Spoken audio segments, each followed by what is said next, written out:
Dear listeners, welcome back to our podcast, powered by the wonderful minds at Jetop. Hey, we're thrilled to have you along for another exciting journey, comparing to fascinating countries.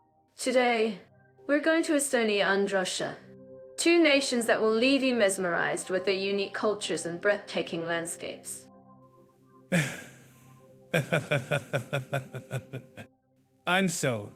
Mira, I've been preparing for this podcast by binge-watching Russian movies and practicing my Estonian language skills. But, seriously, both countries have a rich history, stunning architecture, and mouth-watering cuisine. I'm sure our listeners are eager to know the differences between these two nations. Exactly. Leo!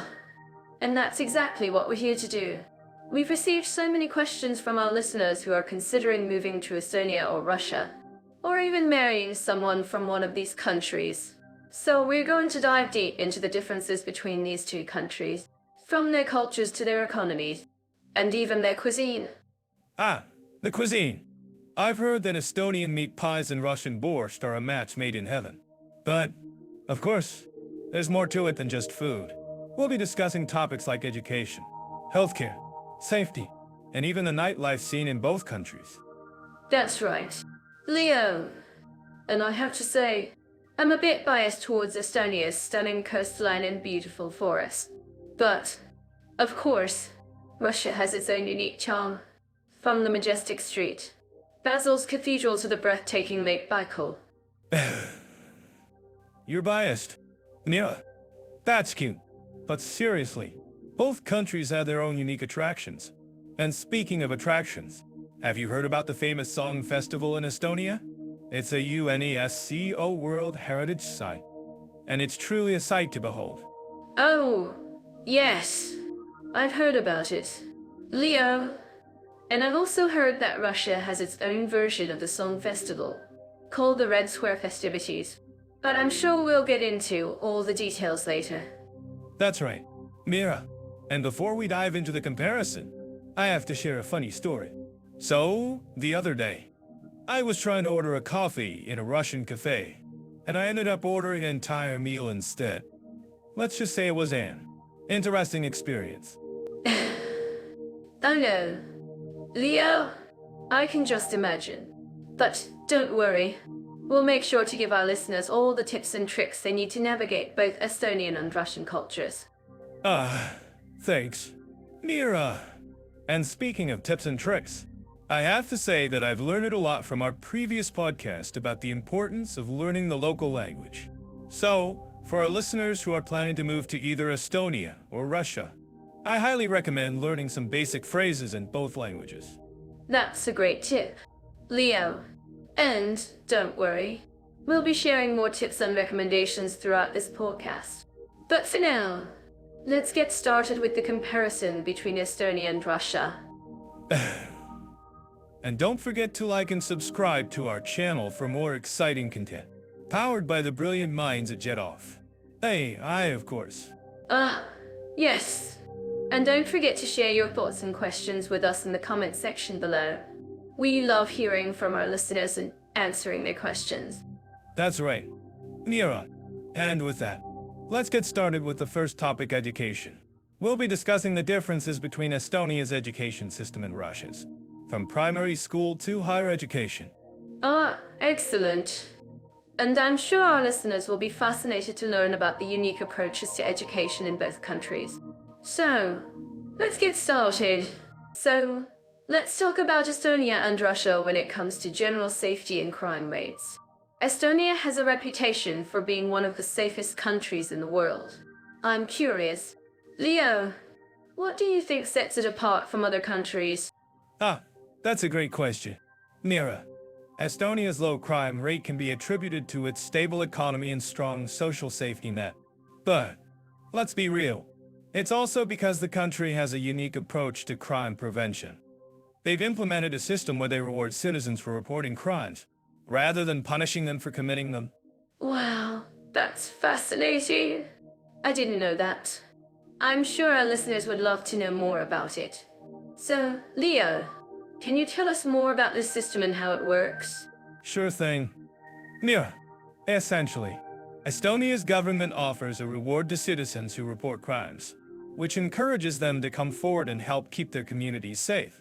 It's a clever way to build trust between law enforcement and the public. That makes sense. I'm sure it's a big help in keeping crime rates low. But let's talk about Russia. What's the situation like there when it comes to general safety and crime rates? Russia is a bit of a different story. Mira, while they've made progress in reducing crime rates, they still have a significant problem with corruption and organized crime.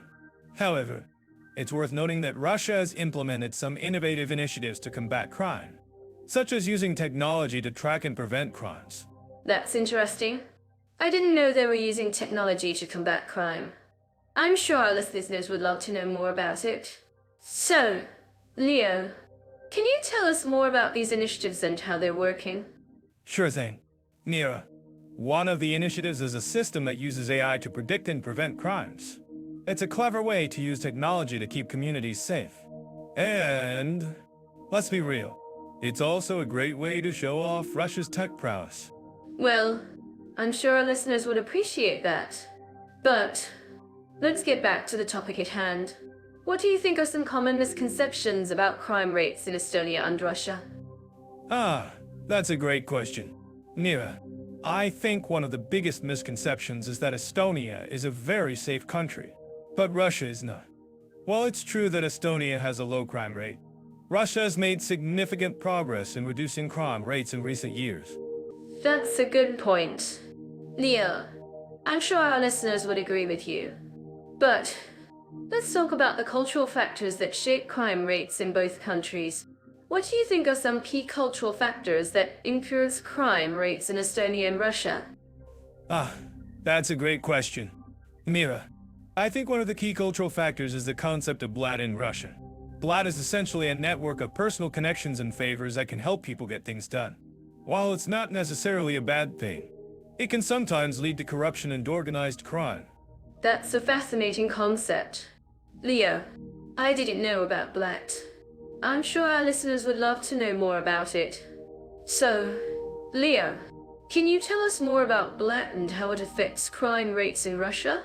Sure thing.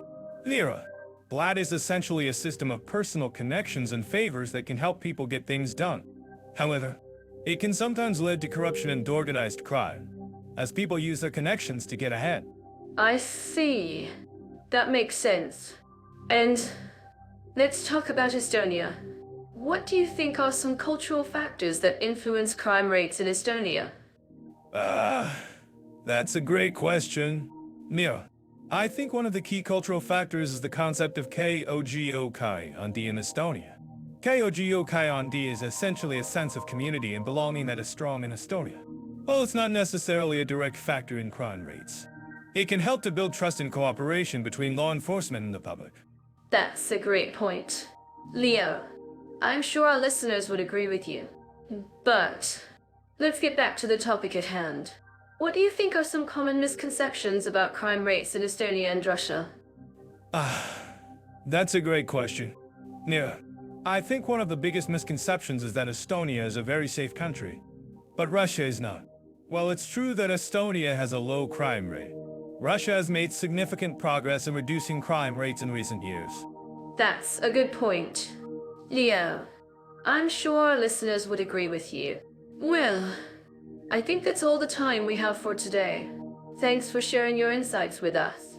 Leo. No problem. Mira, it was my pleasure. And to our listeners, thanks for tuning in. If you have any questions or comments, please let us know in the comment section. And don't forget to like and subscribe to our channel for more content like this. Thanks again, Leo. Thanks, Mira. It was a pleasure as always. So, let's dive into the world of Estonia and Russia, where politics and social harmony are like two sides of the same coin. Estonia, known for its e-government and digital innovations, seems like a beacon of stability.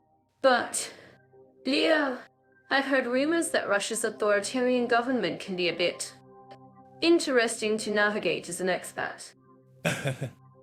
Interesting is one way to put it.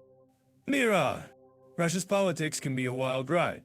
But let's not forget that Estonia has its own unique set of challenges, like navigating the complexities of EU politics. I mean, have you seen the news about the European Court of Human Rights lately? Oh, don't even get me started on that.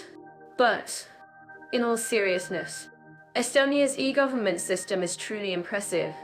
I'm sure our listeners living in Estonia would agree that it makes life as an expat much easier. And, Leo, I'm curious, what do you think about Estonia's approach to social harmony? Well, Mira, I think it's no secret that Estonia values its digital literacy and online engagement, which can actually foster a sense of community and social harmony.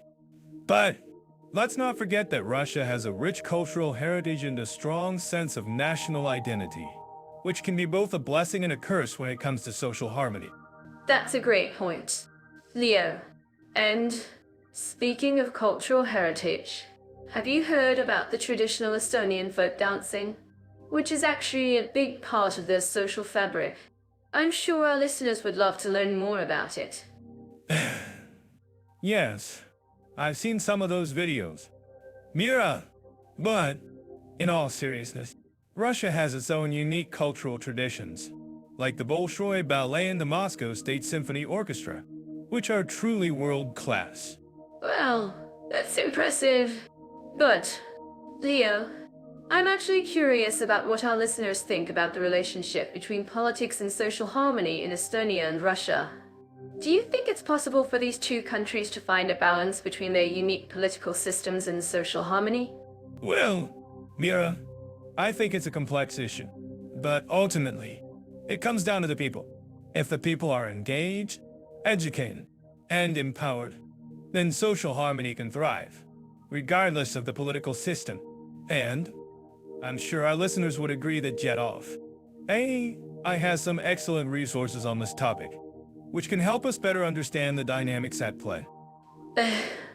Thanks for the shout out, Leo. And I completely agree with you that education and engagement are key to social harmony. But let's not forget that Estonia's e-government system has also played a big role in promoting transparency and accountability, which are essential for social harmony. Absolutely. Mira, and speaking of transparency, I think it's interesting that Estonia has implemented a system of open data, which allows citizens to access information about government spending and decision-making. It's a great example of how technology can be used to promote social harmony. That's a great point, Leo. And I'm sure our listeners would love to learn more about Estonia's approach to open data and how it's impacted social harmony. Maybe we can even do a follow-up episode on that topic. Sounds like a plan. Mira, but in the meantime, let's get back to the topic at hand. I'm curious. Mira, what do you think about the role of social media in promoting social harmony in Estonia and Russia? Well, Leo, I think social media can be both a blessing and a curse when it comes to social harmony. On the one hand, it can be a powerful tool for promoting engagement and dialogue. But, on the other hand, it can also be a source of misinformation and polarization. I couldn't agree more. Mira, and speaking of polarization, I think it's interesting that Estonia has implemented a system of online engagement, which allows citizens to participate in decision-making and policy-making. It's a great example of how technology can be used to promote social harmony. That's a great point, Leo. And I'm sure our listeners would love to learn more about Estonia's approach to online engagement and how it's impacted social harmony.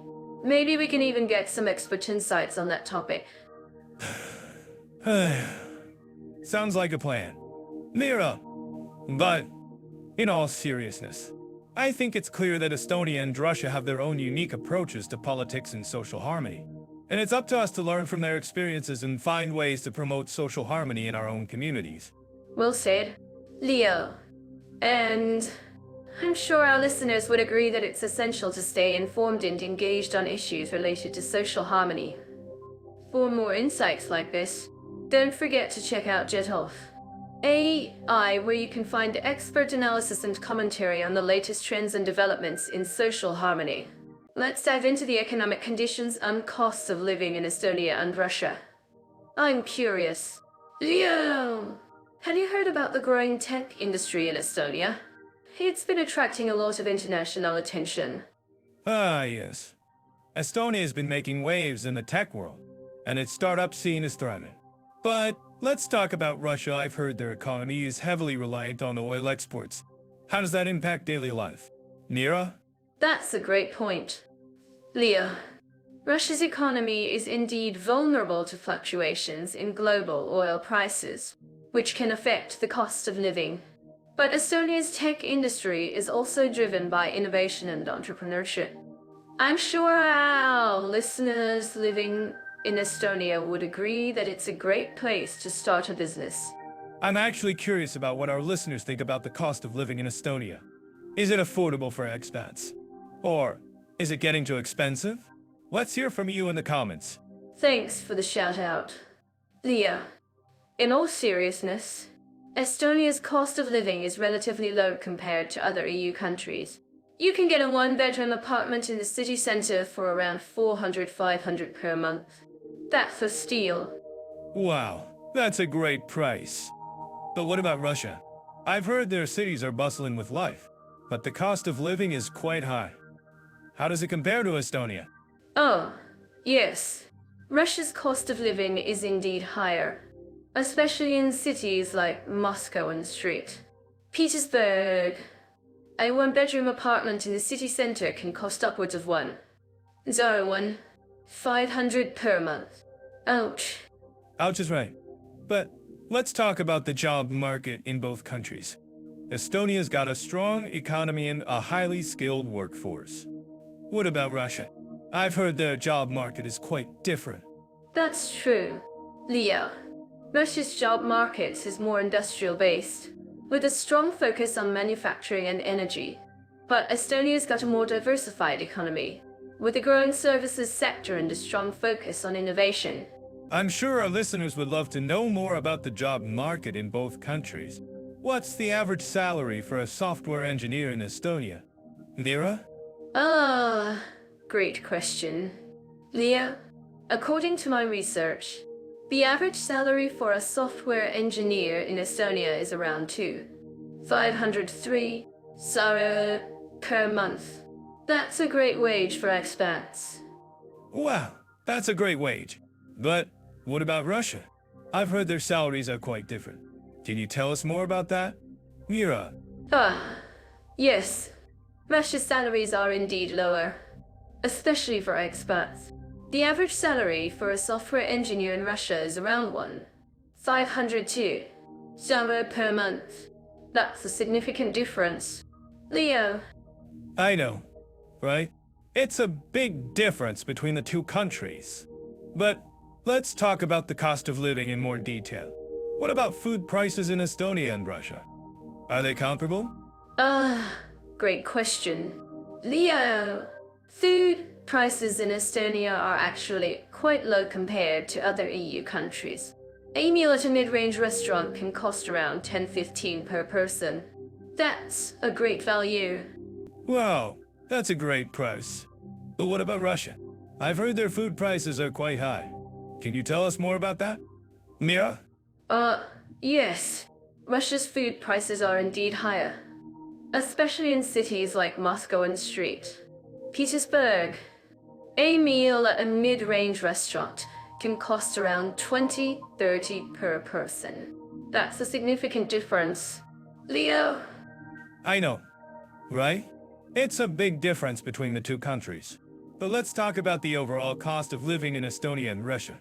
Which country would you recommend for expats? Mira? That's a tough question. Leo! Both countries have their pros and cons. But if I had to choose, I'd say Estonia is a great option for expats. The cost of living is relatively low, and the job market is strong. I agree. Mira, Estonia is a great option for expats. But what about Russia? I've heard their culture is quite rich and vibrant. Can you tell us more about that? Mira? Uh, yes. Russia's culture is indeed rich and vibrant. From ballet to literature to music. There's so much to explore. And the people are so warm and welcoming. Wow, that's great to hear. Mira, I'm sure our listeners would love to know more about the culture in both countries. Thanks for sharing your insights with us today. Thanks for having me. Leo, I hope our listeners found this conversation informative and entertaining. Don't forget to subscribe to our podcast for more exciting conversations about expat life. Hey, let's dive into accommodation options and quality in Estonia and Russia. I'm sure our listeners living in these countries would agree that finding the right place to live is a top priority. Absolutely. And I'm actually curious about what our listeners think about this. Do you guys have a favorite neighborhood or district in Estonia or Russia? Oh, that's a great question. In Estonia, I've heard that the old town in Tallinn is super charming, but also quite pricey. Have you ever been to Tallinn? Leo? Yeah, I have. It's beautiful. But I agree, it's not the most affordable place to stay. I've also heard that the nearby district of Kadri is a great alternative, with plenty of apartments and houses at different price points. That's a good point. And in Russia, I've heard that Moscow is a bit of a challenge when it comes to finding affordable accommodation. Have you ever navigated the Moscow housing market? Leo? Well, I've tried to, but it's not exactly a walk in the park. The prices are steep, and the bureaucracy can be overwhelming. But I've also heard that some of the more affordable neighborhoods, like Izhemy or Belyovo, are worth checking out. That's really helpful. Thank you. I'm sure our listeners will appreciate that insider tip. So, let's talk about the quality of accommodation in both countries. I've heard that Estonia has a strong focus on sustainability and eco-friendliness, which is great for environmentally conscious expats. Absolutely. And I think that's one of the things that sets Estonia apart. The country has a strong commitment to reducing its carbon footprint, and that's reflected in the quality of accommodation available. In fact, I've heard that many of the apartments in Tallinn have been renovated to meet high energy efficiency standards. Well, that's impressive. And in Russia, I've heard that the quality of accommodation can vary greatly depending on the region and city. Have you ever stayed in a Russian city? Leah? Well, I have stayed in St. Petersburg, and it's a beautiful city with some amazing architecture. But I agree, the quality of accommodation can be a bit hit or miss. Some of the older buildings can be a bit rough around the edges, but there are also some great modern apartments available. That's a good point.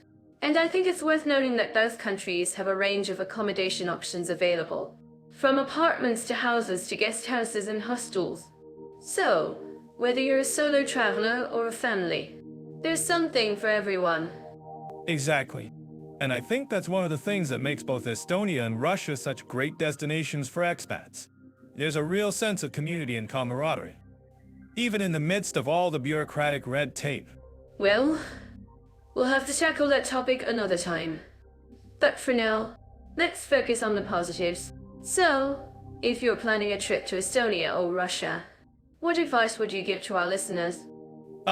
That's a great question. I think the most important thing is to do your research and plan ahead. Look into different neighborhoods and districts, and try to get a sense of the local culture and customs.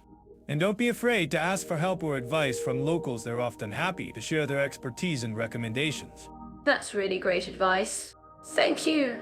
And I think it's worth noting that both countries have a range of online resources available to help expats find accommodation. From websites like Booking.com to social media groups for expats. There are plenty of ways to connect with others and find the right place to live. Exactly. And I think that's one of the things that makes both Estonia and Russia such great destinations for expats, the sense of community and connection that's available, even from a distance. Well, stop it. Thanks for joining us. And we hope you've learned something new and useful about accommodation options and quality in Estonia and Russia. And don't forget to check out our next topic, where we'll be exploring the world of transportation in both countries. Until then, stay tuned, and thanks for listening. Let's talk about Estonia and Russia.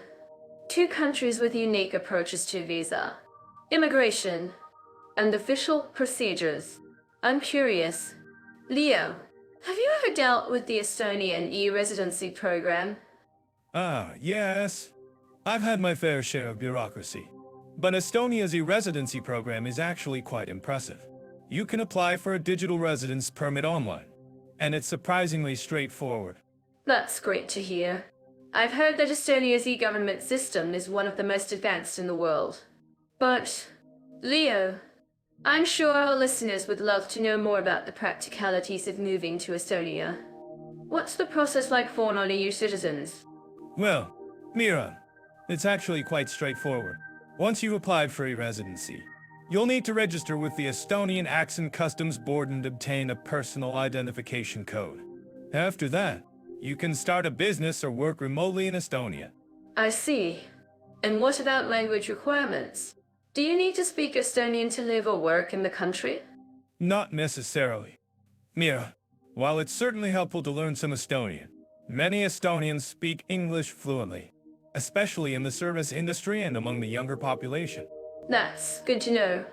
And what about our listeners who are planning to move to Russia? I'm sure they'd love to know about the visa requirements and the process of obtaining a residence permit. Ah, Russia. Well, Mira, it's a bit more complicated, to say the least. But, in general, non-EU citizens will need to apply for a visa at a Russian embassy or consulate before entering the country. I see. And what about the process of obtaining a residence permit? Is it similar to Estonia's e-residency program?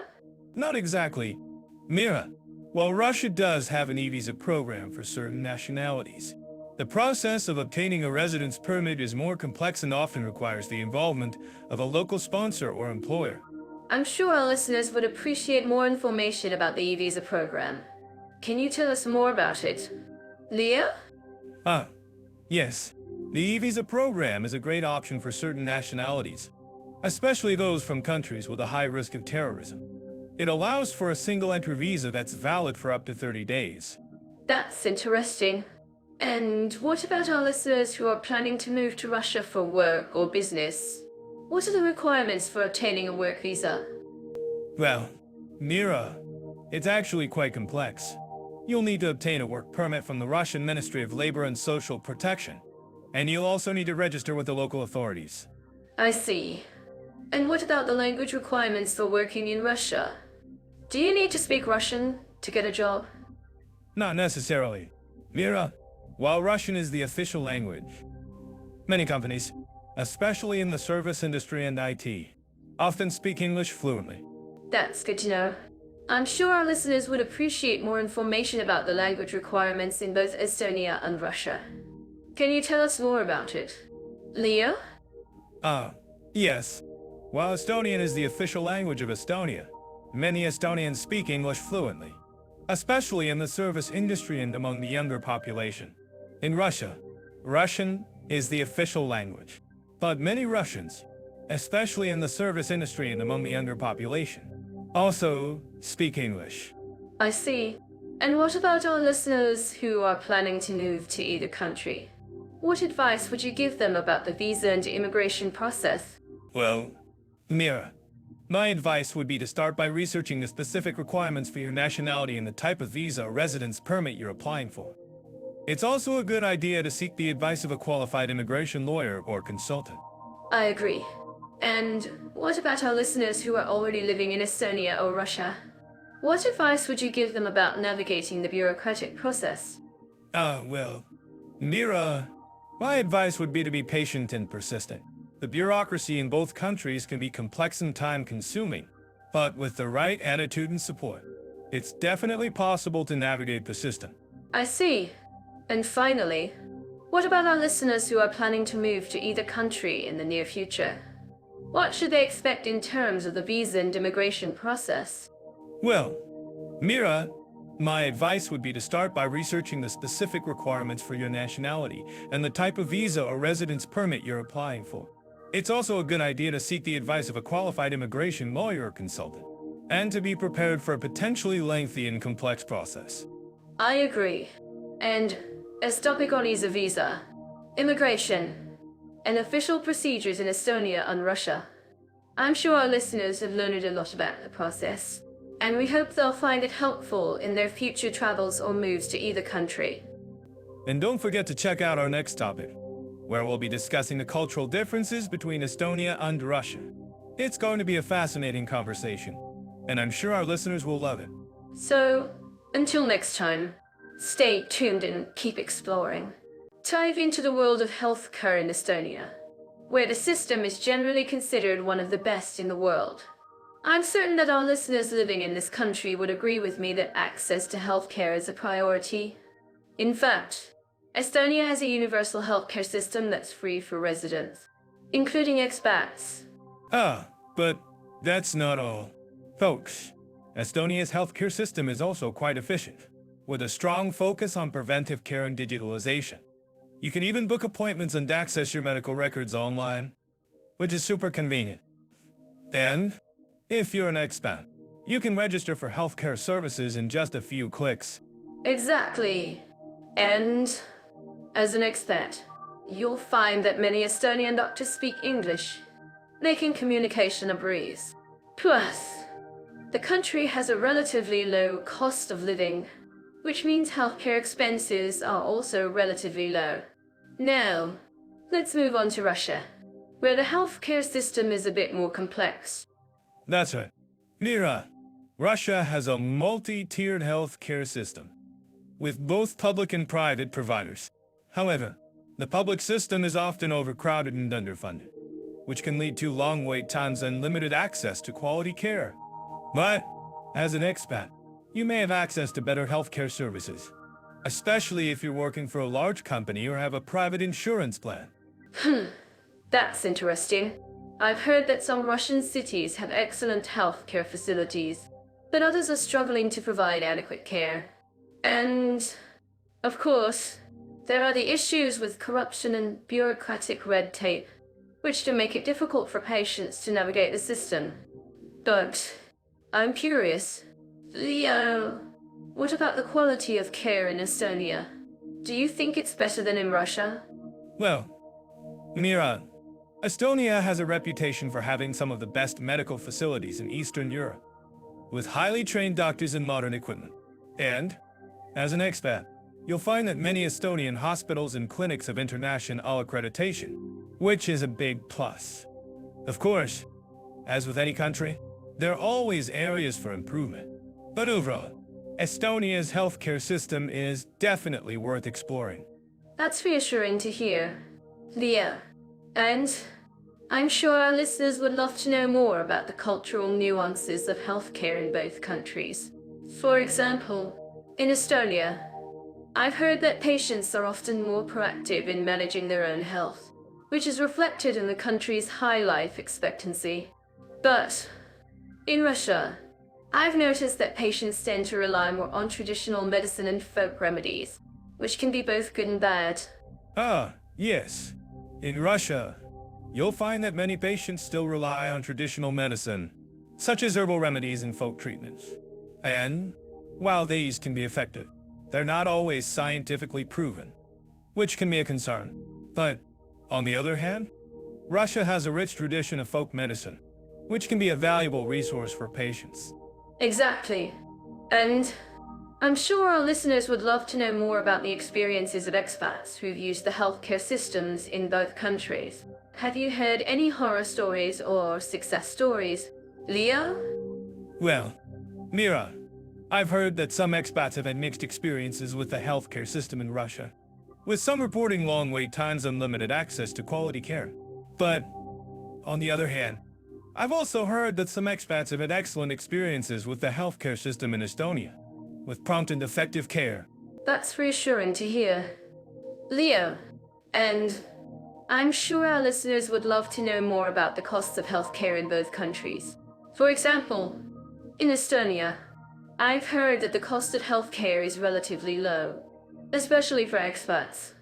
But in Russia, I've noticed that healthcare costs can be quite high, especially for private services.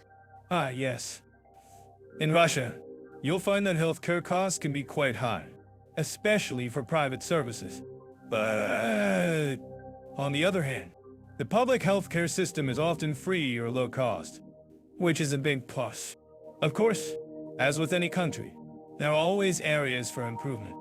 But overall, Russia's healthcare system is definitely worth exploring. This topic. Folks, I'm sure our listeners have learned a thing or two about the healthcare systems in Estonia and Russia. And if you have any comments or questions, please don't hesitate to share them in the comments section below. Alright, folks, let's dive into transportation, infrastructure and convenience in Estonia and Russia. I bet our listeners in Estonia are nodding along right now, having experienced the country's impressive public transit system. Leo, what are your thoughts on Estonia's transportation landscape? Yes. Estonia's public transit is indeed one of the most efficient in the region. Their bus network, for example, is extensive, with frequent departures and a user-friendly app to help navigate routes.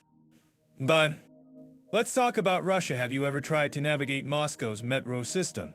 Mira? It's like a never-ending maze. Leo, you're not exaggerating. The Moscow metro is a beast, but it's also a marvel of engineering. I've had my fair share of navigating its labyrinthine tunnels. Did you know that Estonia's public transit system is not only efficient but also relatively affordable?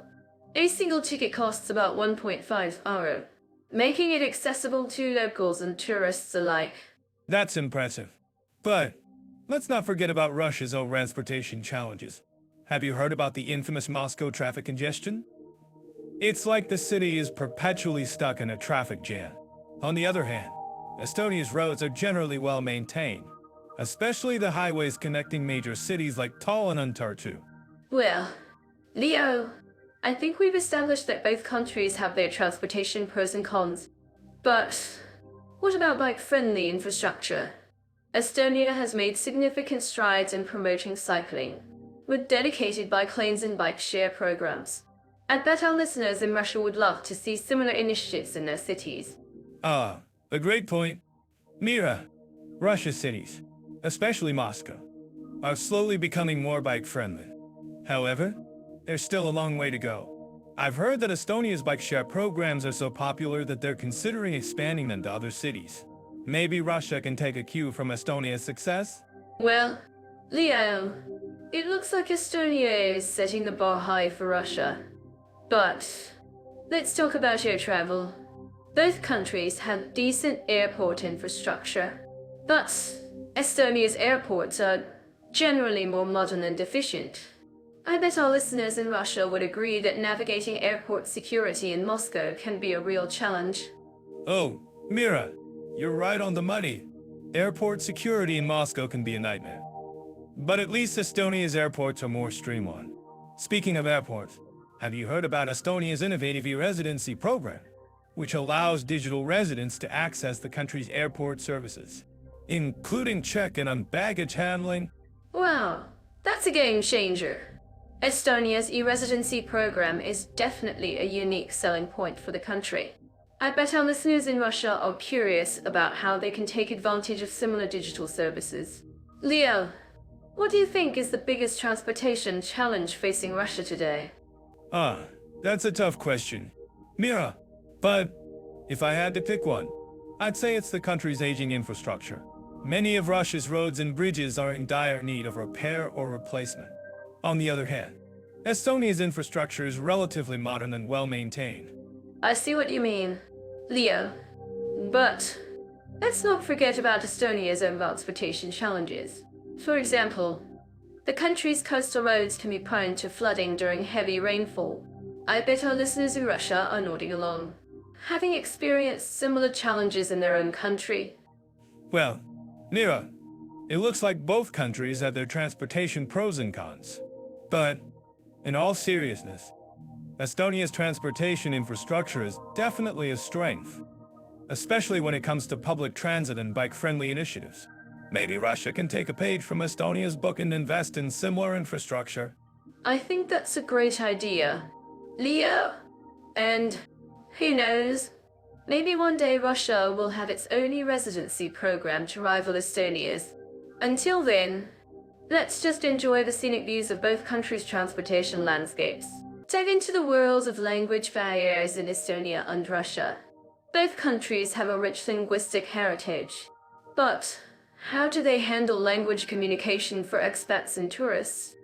Well, Estonia, being a Baltic country, has a unique language landscape. Estonian, the official language, is not widely spoken outside the country, but most people, especially younger generations, speak English fluently. That's true. But have you ever tried to have a conversation with a Russian-speaking Estonian? It's like trying to decipher a secret code. I was once at a restaurant in Tallinn, and the waiter was speaking Russian to me, but I had no idea what he was saying. Yes, that's a common experience for many tourists. But, on the other hand, Russia is a vast country with many languages spoken, including Russian, English, and various regional dialects. However, language barriers can still be a significant challenge for expats and tourists. Exactly. I've heard that in Moscow, some people might not speak English at all. But in St. Petersburg, it's more common to find English speakers, especially among the younger population. That's right, St. Petersburg is a hub for language learners and expats, and you'll find many English language schools and language exchange programs there. I'm curious. Have you ever tried to navigate a Russian bureaucracy without speaking Russian? It's like trying to solve a puzzle blindfolded. Oh, yes. I've been there. But, seriously, it's not impossible. Many Russians, especially in official settings, will try to communicate in English, even if it's not their first language. That's true. And I've also noticed that in Estonia, many signs and menus are translated into English, making it easier for tourists to navigate. Yes, Estonia has made significant efforts to promote English language learning and tourism, which has helped to break down language barriers. I'm actually curious about what our listeners think about this. Do you think language barriers are a significant issue for tourists and expats in Estonia and Russia? Well, I think it's a challenge, but not insurmountable. With a little effort and patience, anyone can navigate language barriers in both countries. That's a great point. Leo, and speaking of patience, have you ever tried to order food in a Russian restaurant without speaking Russian? It's like trying to order a meal in a foreign language. Oh, yes, I have. But, seriously, it's not that difficult. Just remember to ask for simple phrases like da and yet, and you'll be fine. Well, I'm not sure I'd recommend that approach, but it's definitely a good starting point. And what about our listeners? Have you ever had a language barrier experience in Estonia or Russia? Share your stories with us in the comments. I think that's a great idea. Mira, and speaking of language barriers, I've heard that in Russia, there's a saying that language is the key to the heart. What do you think that means? I think it means that language is a way to connect with people and understand their culture. But also that it's a challenge to overcome language barriers and communicate effectively. Exactly. And I think that's what makes language learning so important. Not just for expats and tourists, but for anyone who wants to connect with others from different cultures. Well, I think that's a great note to end on. Thanks for sharing your insights, Leo. And to our listeners for joining us on this journey through the world of language barriers in Estonia and Russia. And don't forget to subscribe to our podcast for more exciting conversations and stories from around the world. So, let's talk about Estonia and Russia. Two countries that share a border, but have distinct approaches to cultural diversity and tolerance. I'm curious to see how they compare. Estonia and Russia are countries that have a complicated history, to say the least. But when it comes to cultural diversity, Estonia has been making strides in recent years. They've implemented various initiatives to promote social cohesion and inclusivity. That's interesting. I've heard that Estonia has a very high percentage of ethnic minorities. Can you tell me more about that? Yes, Estonia has a significant percentage of ethnic minorities, mostly Russians, Ukrainians, and Belarusians. But, despite this, Estonia has managed to maintain a strong sense of national identity while still being welcoming to these groups. Well, that's impressive. I'm sure our listeners living in Estonia would agree with me that it's a country that values diversity. Absolutely. And it's not just about numbers. It's about creating an environment where people feel comfortable and included. Estonia has implemented various programs to promote language learning and cultural exchange between Estonians and minority groups. I'm curious. Leo, have you ever been to Estonia? What was your experience like? Yes. I've been to Estonia a few times. And I must say, it's a beautiful country with a rich history. The people are friendly, and the food is amazing. But I must admit, I did find some of the language barriers to be a challenge. Yes. The language barrier can be a challenge, but that's all part of the adventure, right? I'm sure our listeners who have been to Estonia would agree with me that it's a country that's worth visiting. Absolutely. And speaking of language barriers, Russia has a similar issue. With over 190 ethnic groups, language can be a significant challenge. But despite this, Russia has made significant strides in promoting linguistic diversity. Yes. I've heard that Russia has a complex linguistic landscape. Can you tell me more about that? Yes, Russia has a vast array of languages, including Russian, Ukrainian, Belarusian, and many others. And, despite the challenges, Russia has implemented various programs to promote language learning and cultural exchange between ethnic groups. That's fascinating. I'm sure our listeners living in Russia would agree with me that it's a country that values cultural diversity. Absolutely. And it's not just about language. It's about creating an environment where people feel comfortable and included. Russia has implemented various initiatives to promote social cohesion and inclusivity. I'm curious. Leo, how do you think Estonia and Russia compare in terms of cultural diversity and tolerance? That's a tough question. But if I had to say, I think Estonia has a slight edge in terms of promoting cultural diversity and tolerance. Estonia has a more explicit focus on promoting social cohesion and inclusivity, whereas Russia's approach is more focused on preserving traditional values. I see what you mean.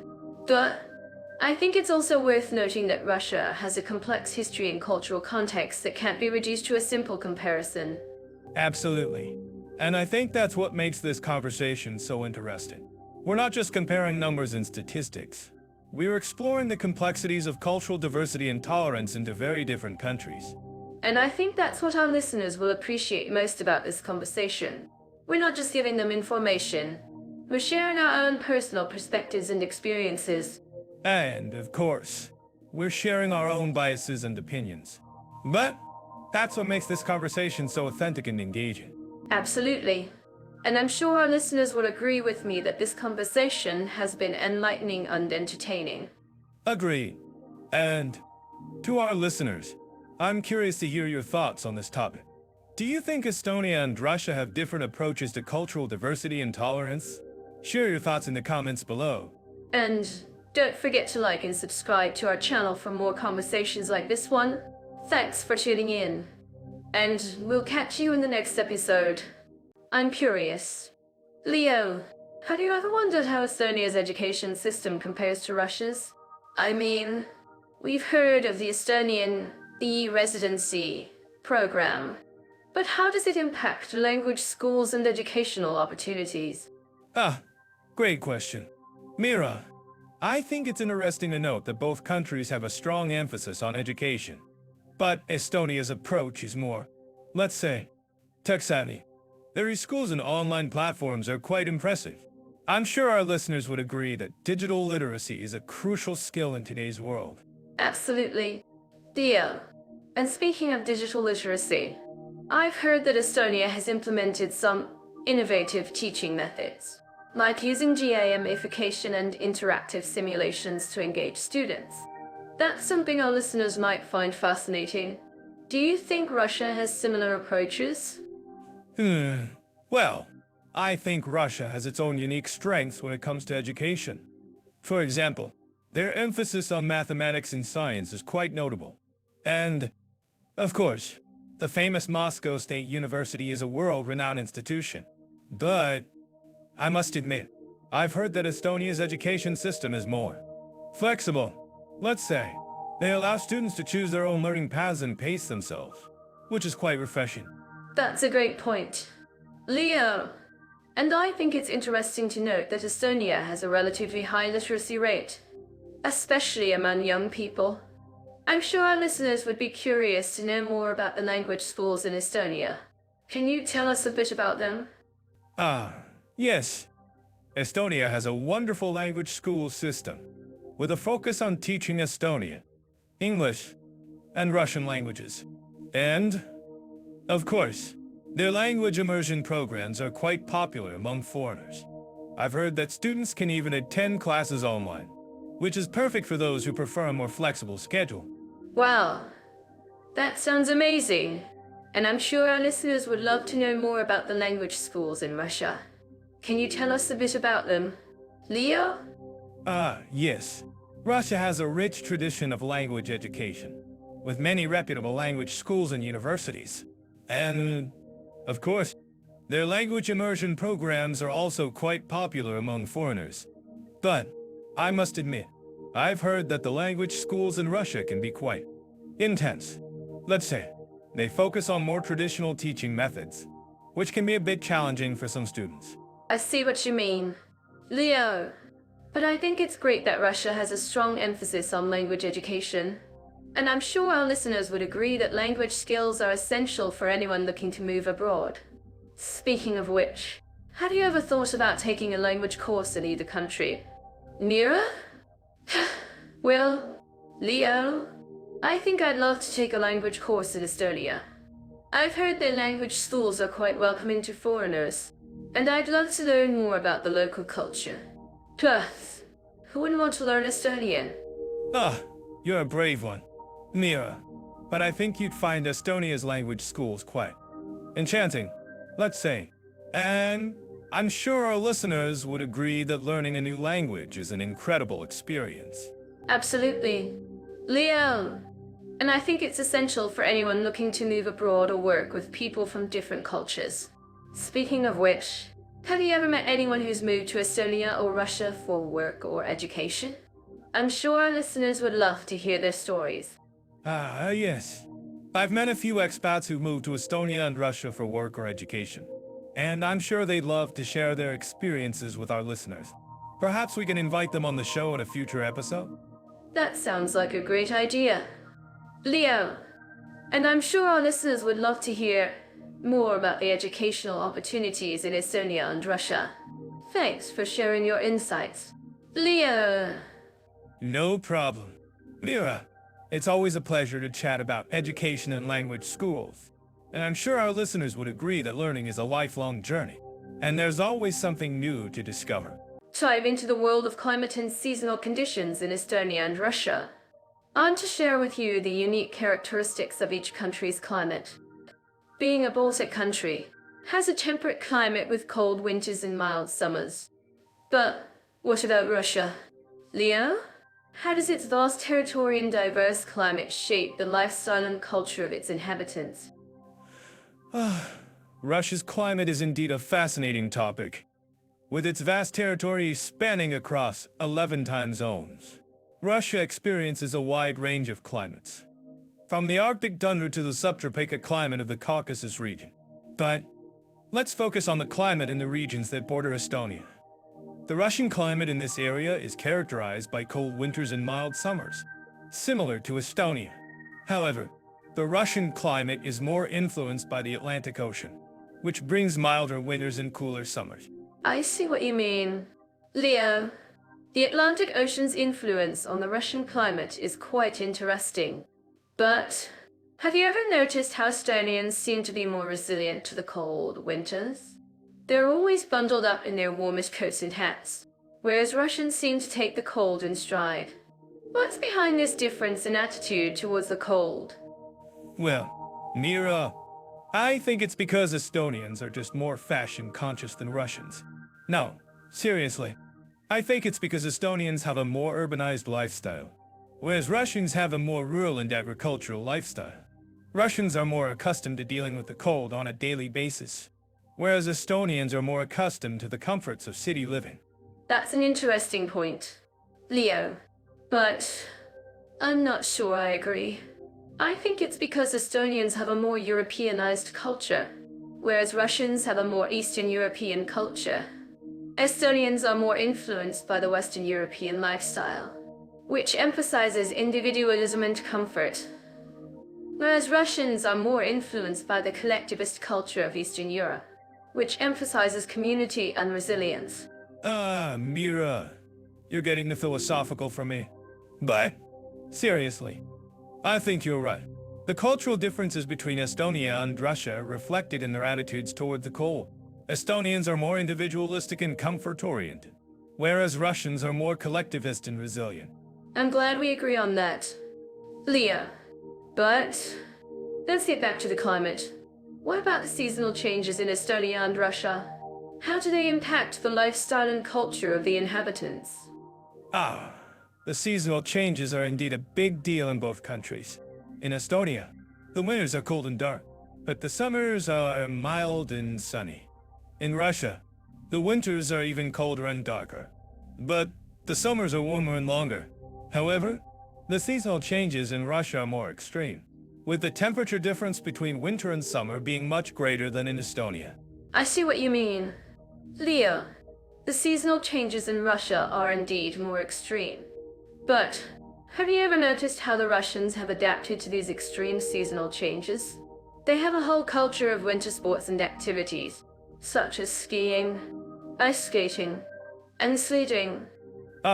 Yes. The Russians love their winter sports. But what about Estonia?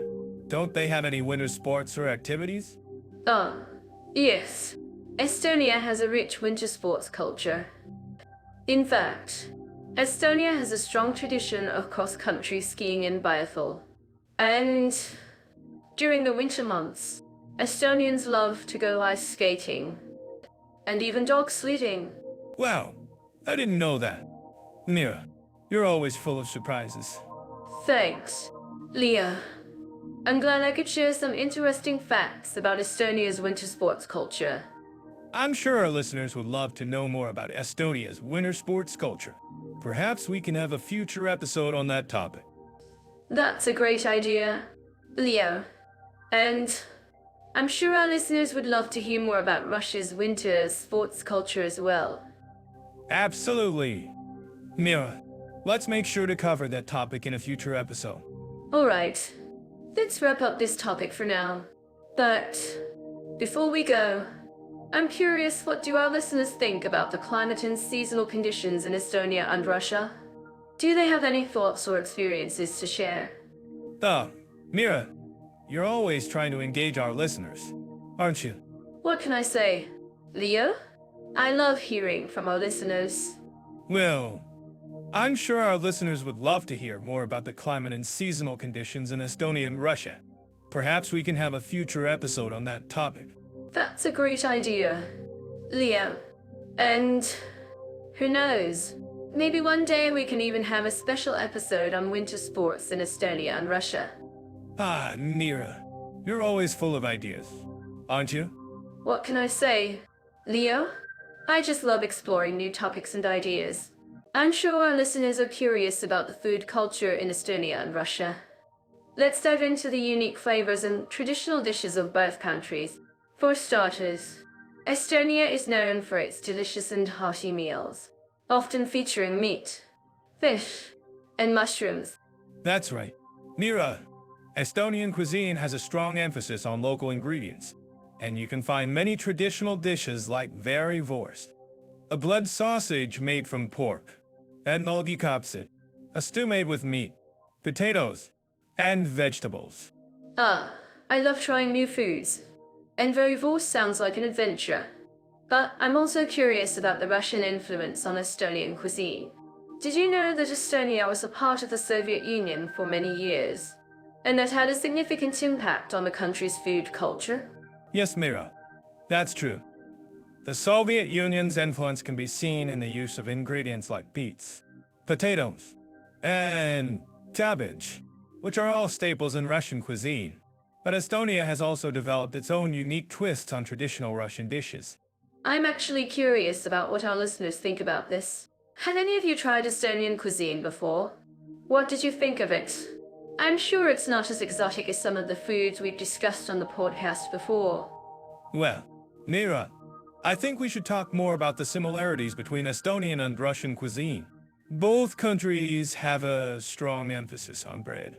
For example, in Estonia, you can find a type of rye bread called olpergi, which is often served with meals. Oh, I love bread. And I'm sure our listeners do too. But I'm also curious about the nutritional aspects of Estonian and Russian cuisine. How do these traditional dishes compare in terms of calories and nutrients? Ah, that's a great question. Mira, Estonian cuisine tends to be quite hearty, with a focus on meat and potatoes. However, many traditional dishes are also made with fresh vegetables and herbs, which can help balance out the calorie content. That's true. And I think it's great that Estonian cuisine is starting to emphasize more healthy options. But what about Russia? How does its cuisine compare in terms of nutritional value? Well, Mira, Russian cuisine is often associated with rich and heavy dishes, like borscht and beef stroganoff. However, many traditional Russian dishes are also made with fresh vegetables and herbs, and are often served with a side of salad or pickles. Oh, I see. And what about innovative food solutions in Estonia and Russia? Are there any new trends or restaurants that are making waves in the culinary scene? Ah, yes. In Estonia, there's a growing trend towards vegan and vegetarian cuisine, with many restaurants now offering plant-based options. And in Russia, there's a growing interest in artisanal foods, like craft beer and small batch bread. Well, I'm impressed. I didn't know that Estonia had such a strong vegan and vegetarian scene. And I'm sure our listeners are interested in learning more about the artisanal food movement in Russia. Yes, Mira. I think we should talk more about the artisanal food movement in Russia. It's a fascinating topic, and I think our listeners will be interested in learning more about it. Agreed. Leo, and I think we've only scratched the surface of the food culture in Estonia and Russia. I'm sure our listeners would love to hear more about it. Well, Mira, I think we've had a great conversation about food culture and nutritional alternatives in Estonia and Russia. And I'm sure our listeners have learned something new and interesting. And I'm sure our listeners will be inspired to try new foods and explore the culinary scene in both countries. Thanks for joining us on this culinary adventure, everyone. And don't forget to try the very voice. Folks. And so to dive into the rich historical, cultural, and artistic values of Estonia and Russia. Both countries have a treasure trove of ancient landmarks, vibrant art scenes, and deep-rooted traditions that are just waiting to be explored. Jet off. I love uncovering stories like this. And so do we. Let's start with Estonia's stunning medieval town of Tallinn, with its well-preserved 13th century architecture and colorful market stalls. Ah, yes. Tallinn is a gem, and I've had the pleasure of exploring its winding streets and trying some of the local cuisine, like verivors, which is a traditional blood sausage. But, Mira, let's not forget about Russia's rich cultural heritage, which spans from the opulent palaces of St. Petersburg to the ancient ruins of Kiz High Island. Oh, Kiz High Island is a hidden gem, isn't it? I've seen pictures of its stunning wooden churches and the way the sunlight filters through the trees. And... Leo, I'm curious. Have you ever been to the Hermitage Museum in St. Petersburg? I've heard it's one of the largest and most impressive museums in the world. Ah, yes. The Hermitage is a must-see, and I've had the pleasure of wandering through its vast collections, including works by Rembrandt, Da Vinci, and Picasso. But, Mira, let's not forget about Estonia's thriving art scene, which is known for its bold and innovative works. Have you ever heard of the Estonian artist, Henry Bain, who's known for his colorful and whimsical paintings? Oh, Yes, I've seen some of his works, and they're truly stunning. I love the way he captures the beauty of the Estonian landscape and the people who inhabit it. And, Leo, I'm curious, what do you think about Russia's traditional folk music and dance? I've heard it's a big part of the country's cultural heritage. Ah, yes. The Russian folk music and dance are a treasure trove of tradition and culture. I've had the pleasure of attending a folk dance performance, and it was a truly immersive experience. The energy and enthusiasm of the performers were infectious, and I found myself clapping along to the beat. Mira, have you ever been to a traditional Estonian folk dance performance? Ah, yes, I have, and it was a wonderful experience. The dancers were dressed in traditional costumes, and the music was lively and energetic. I love the way the dancers seemed to come alive on the stage. Their movements fluid and expressive. And, Leo, I'm curious, what do you think about the role of festivals and celebrations in both countries? I've heard that Russia has a rich tradition of festivals and celebrations, like the Maslenitsa festival, which is a celebration of spring. Oh, yes. The Maslenitsa festival is a wonderful celebration, and I've had the pleasure of attending it. The way the Russians come together to celebrate the arrival of spring is truly heartwarming, and the traditional foods and drinks are delicious. Mira, have you ever been to a traditional Estonian festival, like the Song and Dance Festival, which is a celebration of Estonian music and dance? Ah, yes, I have, and it was a wonderful experience. The festival was a celebration of Estonian culture and identity, and the music and dance performances were really stunning. I love the way the performers seemed to come alive on the stage. Their movements, fluid and expressive. And, Leo, I'm curious, what do you think about the importance of preserving cultural heritage in both countries? I've heard that it's a big challenge, especially in the face of modernization and globalization. Ah, yes. Preserving cultural heritage is a big challenge, but it's also a vital part of both countries' identities. I think that by preserving our cultural heritage, we can learn from the past and appreciate the present. Mira, it's kind of like a thing. Have you ever been to a traditional Russian museum, like the Tretyakov Gallery, which is a treasure trove of Russian art and culture? Ah, yes, I have, and it was a wonderful experience. The museum was a treasure trove of Russian art and culture, with works by famous artists like Repin and Taxation. I loved the way the museum seemed to transport me to another time and place, a time of great artistic and cultural achievement. And, Leo, I'm curious, what do you think about the role of technology in preserving cultural heritage in both countries? I've heard that it's a big challenge, especially with the rise of digital media. Ah, yes. Technology is a double-edged sword when it comes to preserving cultural heritage. On the one hand, it can make cultural heritage more accessible and engaging. But on the other hand, it can also lead to the erosion of traditional practices and customs. Mira, have you ever thought about how we can use technology to preserve cultural heritage in a way that's both authentic and engaging? Ah, yes, I have. And I think that by using technology in a way that's respectful and sensitive to cultural heritage, we can create a new kind of cultural experience that's both authentic and engaging. I love the way that Jetov, AI is using technology to preserve and promote cultural heritage. And I think that's a great example of how we can use technology to make cultural heritage more accessible and engaging. Ah, yes. Chilov. AI is a great example of how technology can be used to preserve and promote cultural heritage.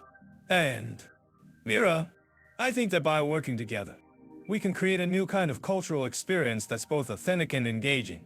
Let's keep exploring the rich historical, cultural, and artistic values of Estonia and Russia, and see where our journey takes us.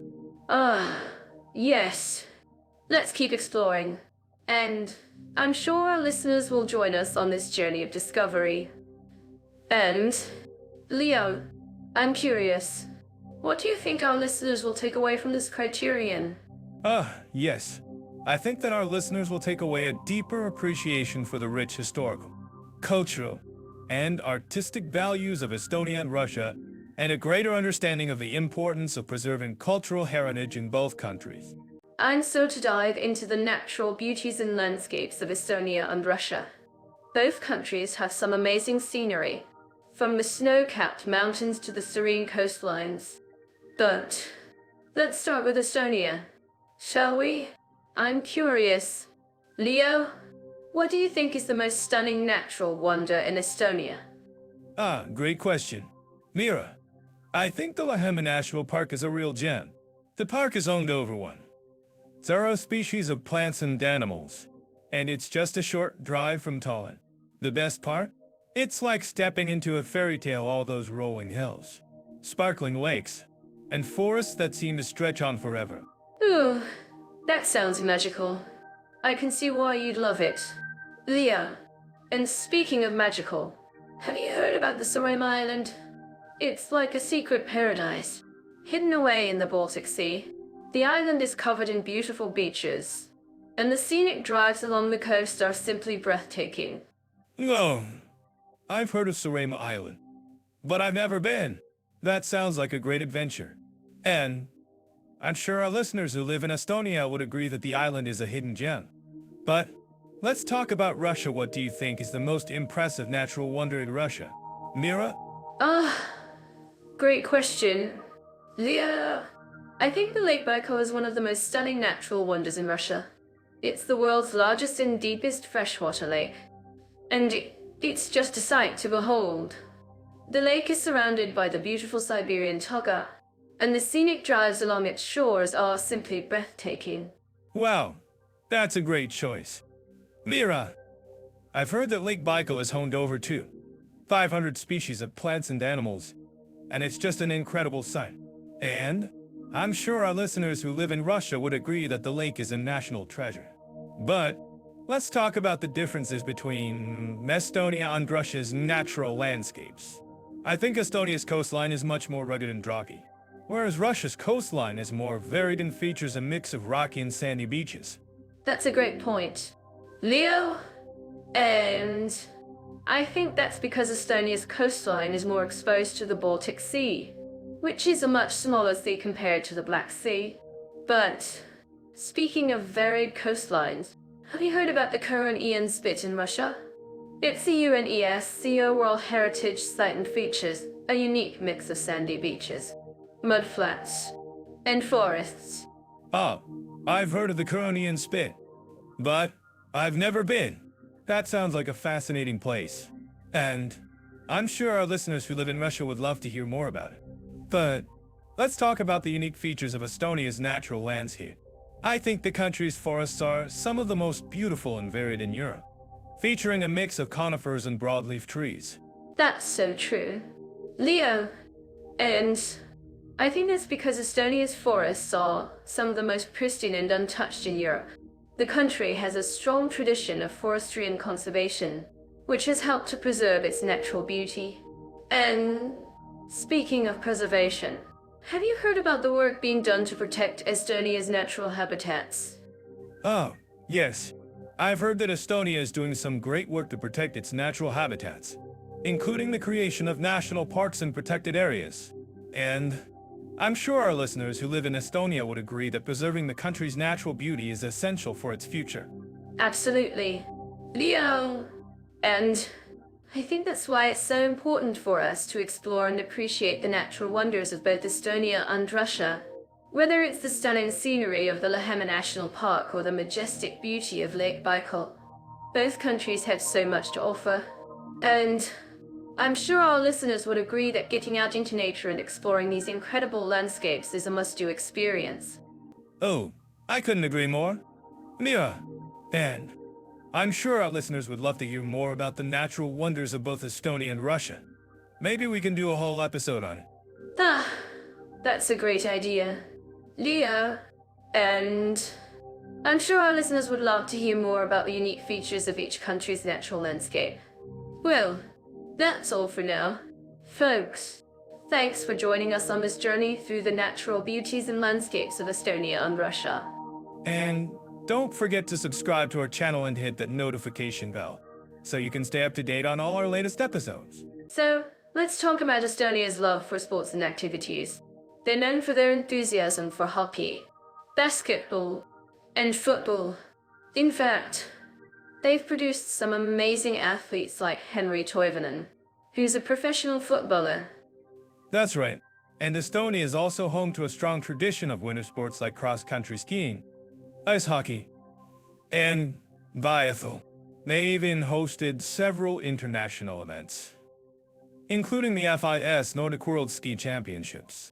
I'm certain that our listeners living in Estonia would agree with me that the country's natural beauty makes it a paradise for outdoor enthusiasts. From the scenic coastline to the rolling hills and forests, there's no shortage of opportunities for hiking and horseback riding.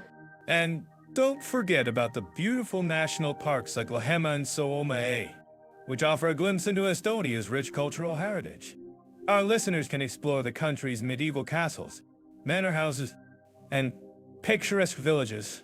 I'm actually curious about what our listeners think about the idea of trying out some of Estonia's more unusual activities, like ice climbing or dog sledding.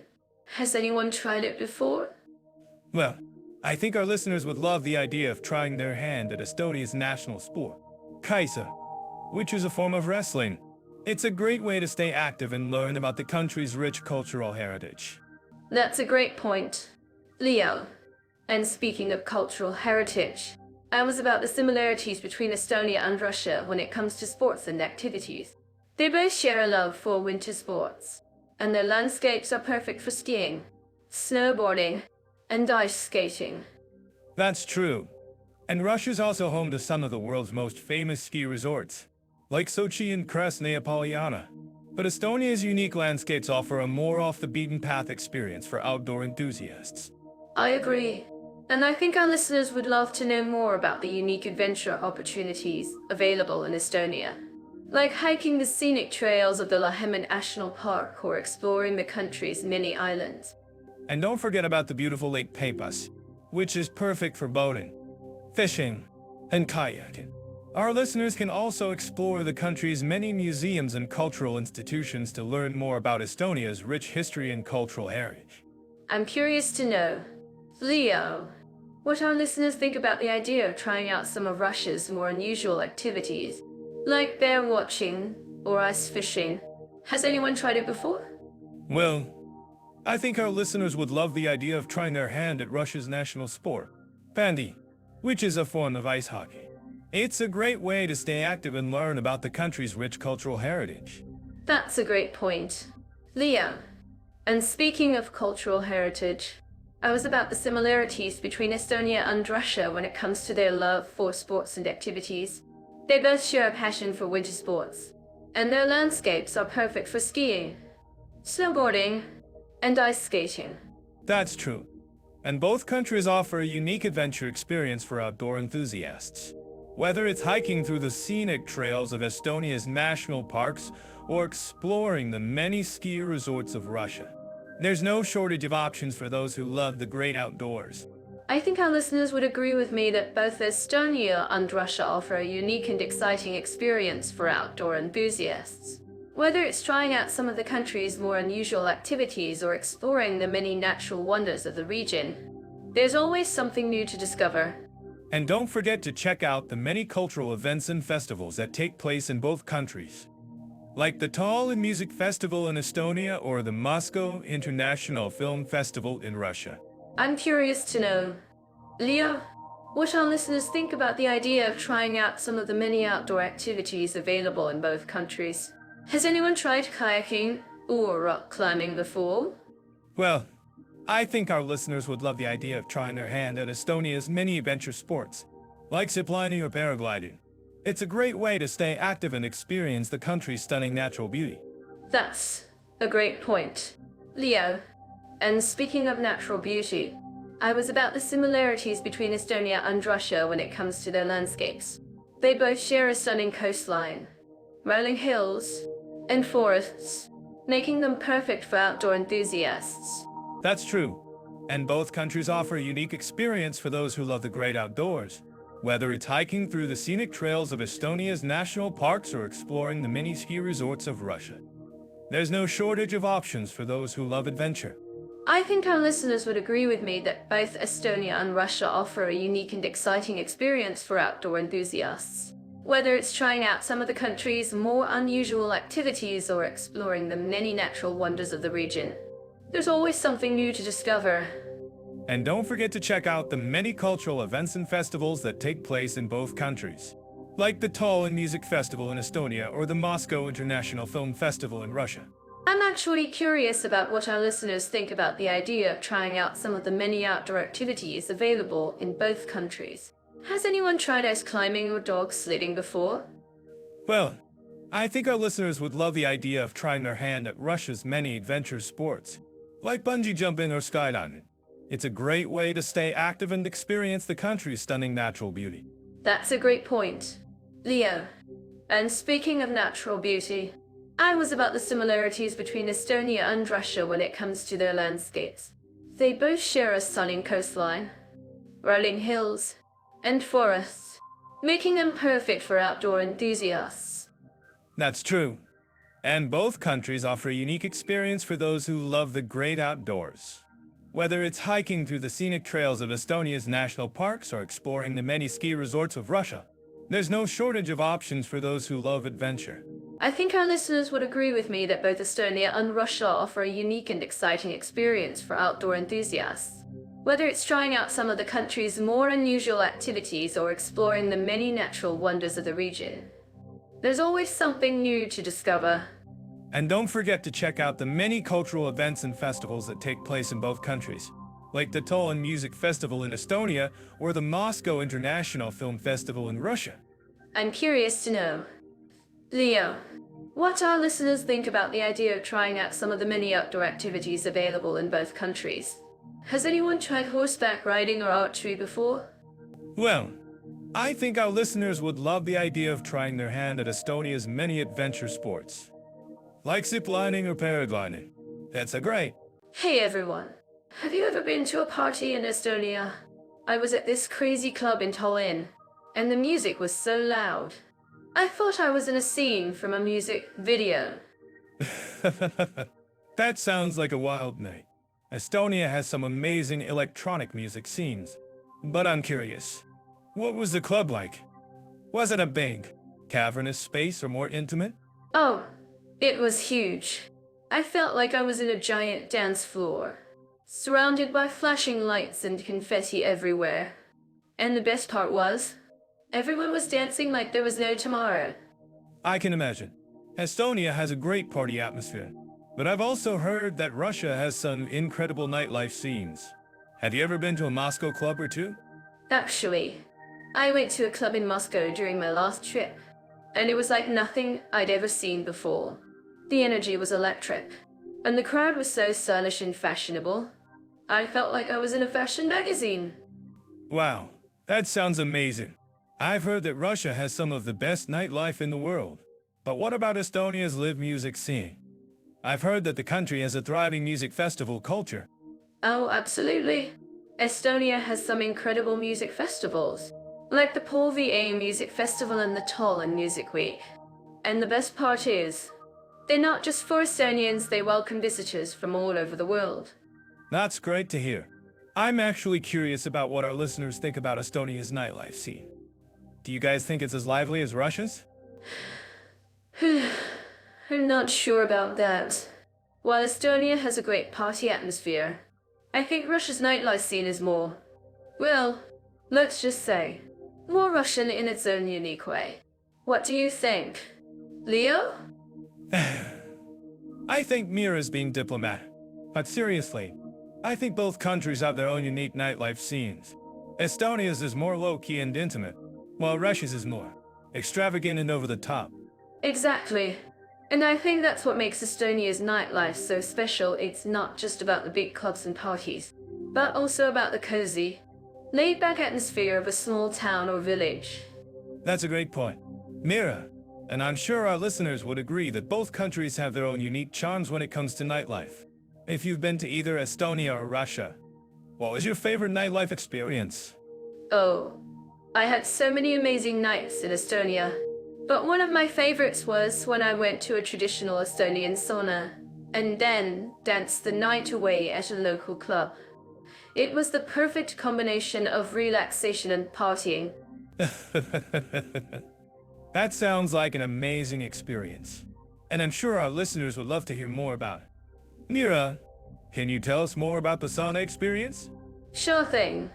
The sauna was this beautiful, old-fashioned building with a big wooden tub and a fire pit. We spent hours there, relaxing and chatting, and then we danced the night away at the club. It was the perfect way to experience Estonian culture. That sounds incredible. And I'm sure our listeners would love to experience it for themselves. If you're planning a trip to Estonia or Russia, what's one thing you would recommend doing at night? That's a tough one.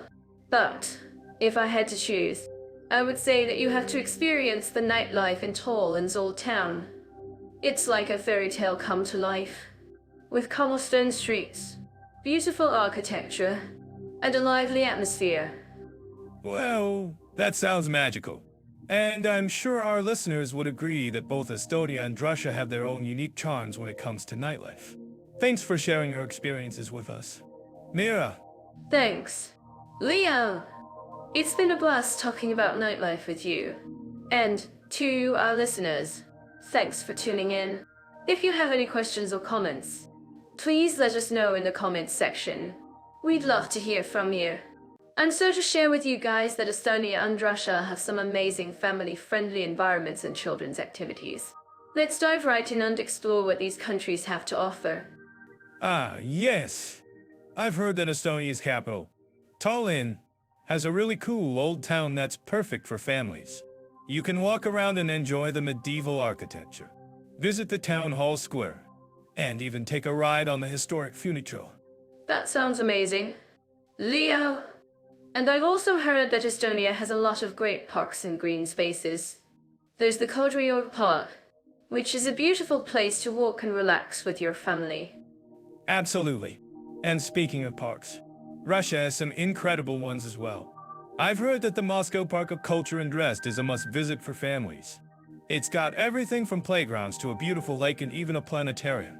Wow, that sounds like a great place to spend the day. And I'm sure our listeners would love to know that both Estonia and Russia have a rich cultural heritage that's perfect for families to explore. From traditional folk music to folk dances, there's so much to experience. That's so true. Mira, and I think it's worth mentioning that both countries have a lot of great museums that are perfect for families. In Estonia, you can visit the Museum of Occupations, which tells the story of Estonia's history during World War I and the Soviet occupation. Ooh, that sounds really interesting. And in Russia, I've heard that the Hermitage Museum is a must-visit for families. It's got an incredible collection of art and cultural artifacts from around the world. Yes, the Hermitage Museum is definitely worth a visit. And I think it's worth noting that both countries have a lot of great festivals and events that are perfect for families. In Estonia, you can attend the Tallinn Music Week, which features live music performances and workshops for kids. That sounds like so much fun. And in Russia, I've heard that the Moscow International Film Festival is a great place to experience some of the best films from around the world. It's got something for everyone, from documentaries to films. That's so true. Mira, and I think it's worth mentioning that both countries have a lot of great outdoor activities that are perfect for families. In Estonia, you can go hiking, biking, or even try your hand at kayaking in the beautiful lakes and forests. Well, that sounds like a great way to spend the day. And in Russia, I've heard that the Caucasus Mountains are a great place to go hiking and skiing with your family. Yes, the Caucasus Mountains are definitely worth a visit. And I think it's worth noting that both countries have a lot of great family-friendly accommodations that offer a range of activities and amenities for kids. That's so true. And I'm sure our listeners would love to know that both Estonia and Russia have a lot of great resources and support systems in place for families. From childcare services to family-friendly restaurants and cafes. There's so much to explore. Absolutely. And I think it's worth mentioning that both countries have a lot of great family-friendly transportation options. In Estonia, you can use the public transportation system to get around. And in Russia, you can use the metro system to navigate the cities. Wow, that sounds like a great way to get around. And I'm sure our listeners would love to know that both Estonia and Russia have a lot of great family-friendly events and activities that are perfect for kids. From children's festivals to outdoor concerts, there's always something to do. That's so true. Mia. And I think it's worth noting that both countries have a lot of great family-friendly attractions that are perfect for kids. From theme parks to aquariums. There's so much to see and do. I'm so glad we could share some of the amazing family-friendly environments and children's activities in Estonia and Russia with you guys. If you have any questions or comments, please let us know in the comments section below. Absolutely. And don't forget to subscribe to our channel for more great content and family-friendly tips and recommendations. Thanks for joining us today, and we'll see you in the next episode. So, let's talk about LGBT-friendly atmospheres in Estonia and Russia. I'm sure our listeners in these countries will have some interesting insights to share. That's right. Mira, Estonia is known for its vibrant pride events, and the government has implemented various measures to promote inclusivity and protect the rights of the LGBT community. I've heard that Estonia's pride events are some of the most popular in Eastern Europe, with thousands of people attending every year. But how does the government's support for the LGBT community translate into everyday life? Well, Mira, Estonia has a reputation for being one of the most accepting countries in the region. In fact, a recent survey showed that over 70% of Estonians support LGBT rights, which is one of the highest figures in Europe. Well, that's impressive. I'm curious. Leo, what about Russia? How's the country's attitude towards the LGBT community compared to Estonia's? Oh, Mira, Russia is a different story altogether. While there are certainly LGBT individuals living in Russia, the government's stance on LGBT rights is much more conservative. In fact, Russia has been criticized for its laws banning gay propaganda and restricting the rights of LGBT individuals. I've heard that Russia's anti-LGBT laws have had a significant impact on the lives of LGBT individuals in the country. But are there still opportunities for LGBT individuals to express themselves and connect with others in Russia? Actually, Mira, despite the challenges, there are still many LGBT organizations and communities in Russia that are working to promote inclusivity and support LGBT individuals.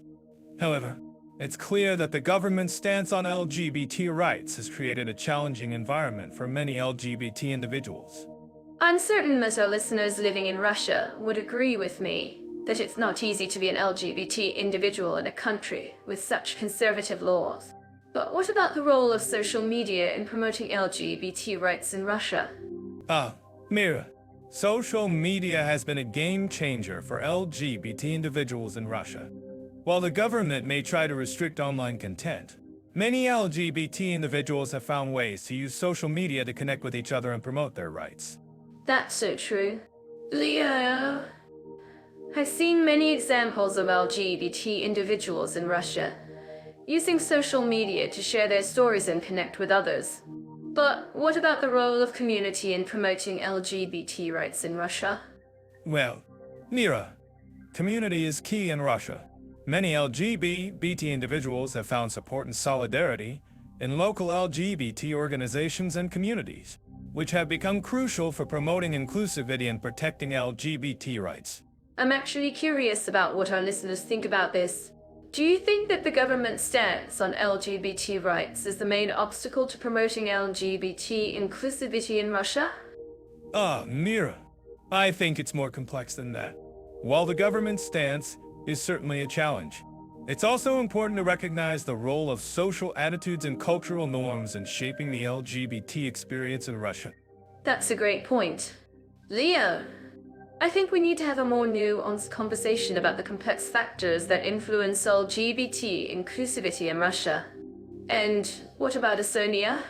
How does the country's more accepting attitude towards the LGBT community compare to Russia's? Mira, Estonia's approach is much more welcoming. Of course, But it's also worth noting that Estonia still has its own challenges when it comes to promoting LGBT inclusivity, particularly in rural areas. I see what you mean. Leo, it's clear that both countries have their own unique challenges when it comes to promoting LGBT inclusivity. But what about the role of education in promoting LGBT rights? Mira, education is crucial in promoting LGBT rights. By teaching children and young people about diversity and inclusivity, we can create a more accepting and supportive environment for LGBT individuals. That's so true.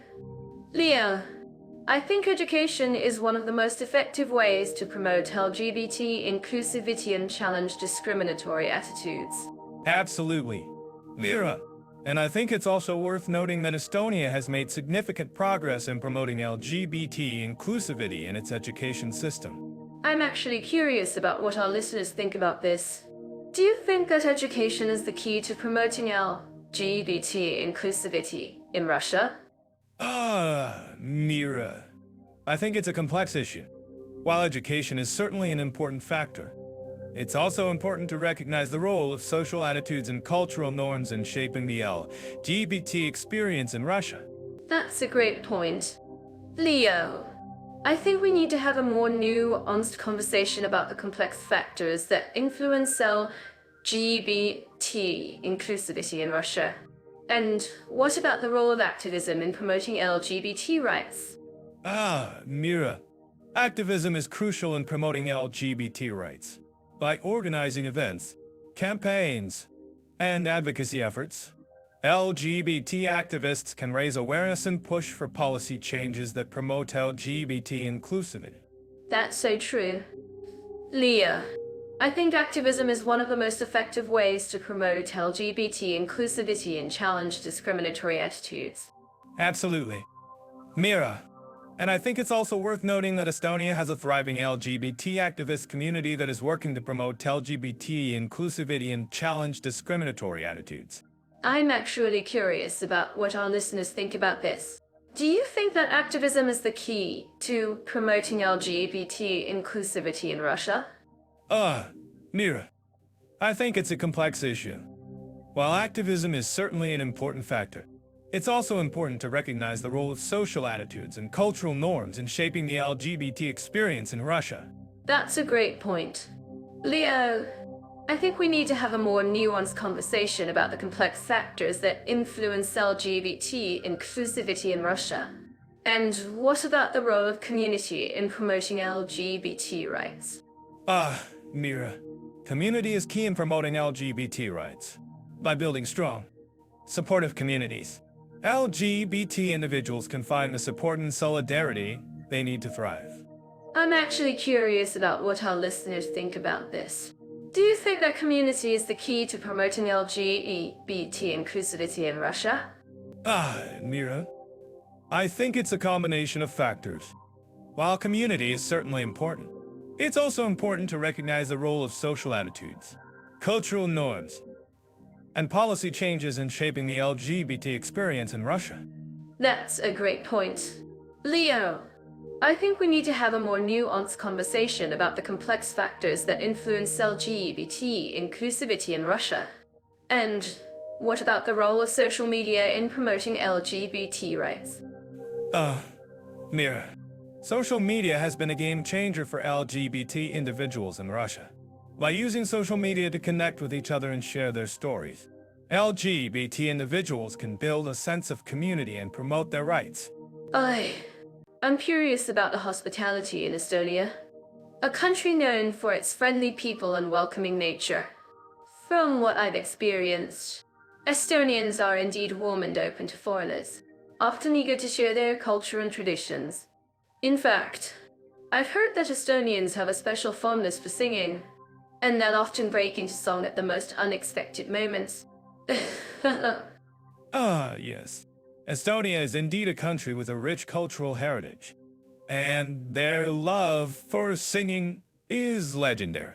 But let's talk about Russia, the country next door, where hospitality can be a bit more complicated. I've had my share of experiences in Russia, and while some people have been incredibly kind and helpful, others have been shall we say, less than welcoming. I think it's interesting that you bring up Russia. Leo, while it's true that some people in Russia can be quite formal and reserved, I've also had some wonderful experiences with Russian hosts who have gone out of their way to make me feel at home. And I'm curious.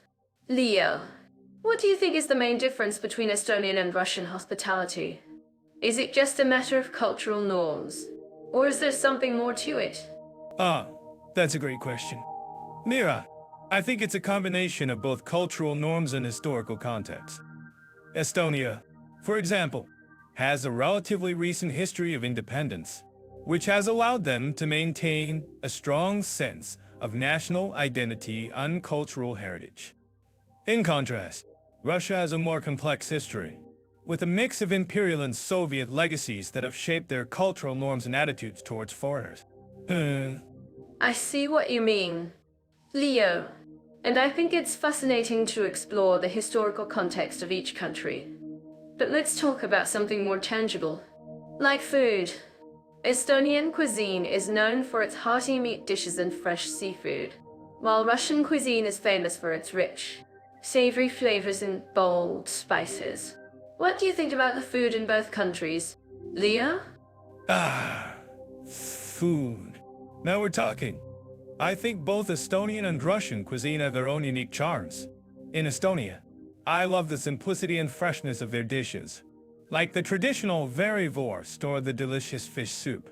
And in Russia, I'm a big fan of the rich, flavorful dishes like beef stroganoff or borscht. But I have to say, Mira, that I've found the food in Estonia to be more welcoming. That's an interesting observation, Leo. And I think it's because Estonian cuisine is often more informal and family-oriented, with a focus on hearty, comforting dishes that bring people together. In contrast, Russian cuisine can be more formal and traditional, with a focus on elaborate dishes that showcase the country's rich culinary heritage. Oh, Exactly. And I think that's a great example of how cultural norms and historical context can shape our attitudes towards food and hospitality. But let's talk about something more practical, like language. As a foreigner in Estonia or Russia, what do you think is the most important thing to learn in terms of language and cultural norms? great question. Leo, I think learning a few basic phrases in Estonian or Russian can go a long way in making you feel more welcome and included. And I found that Estonians are often very patient and willing to help with language barriers, while Russians can be a bit more formal. Yes, that's true. But I think it's also important to remember that language is just one aspect of cultural competence. As a foreigner, it's essential to be respectful of local customs and traditions, even if you don't fully understand them. And I'm curious, Mira, what do you think is the most important thing to remember when interacting with locals in Estonia or Russia? I think it's to be open-minded and flexible, and to be willing to learn and adapt to local customs and norms. And I've found that Estonians and Russians are often very proud of their cultural heritage. So it's essential to show respect and interest in their traditions and customs. And if you're feeling lost or unsure, don't be afraid to ask for help. Yes, that's great advice, Mira. And I think it's also important to remember that hospitality is not just about individual interactions, but also about the broader cultural context. So, if you're planning a trip to Estonia or Russia, what are some general tips you would give to our listeners? Great question. Leo, I think it's essential to research and understand the local customs and traditions, and to be respectful of them. And I've found that Estonians and Russians are often very proud of their cultural heritage. So it's essential to show interest and respect for their traditions and customs. And if you're feeling lost or unsure, don't be afraid to ask for help. Yes, that's great advice, Mira. And I think it's also important to remember that hospitality is not just about individual interactions, but also about the broader cultural context. So, If you're planning a trip to Estonia or Russia, what are some general tips you would give to our listeners? Oh, I think it's to be open-minded and flexible, and to be willing to learn and adapt to local customs and norms. And I've found that Estonians and Russians are often very proud of their cultural heritage. So it's essential to show respect and interest in their traditions and customs.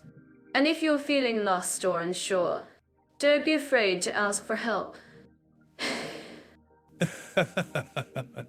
Yes, that's great advice, Mira.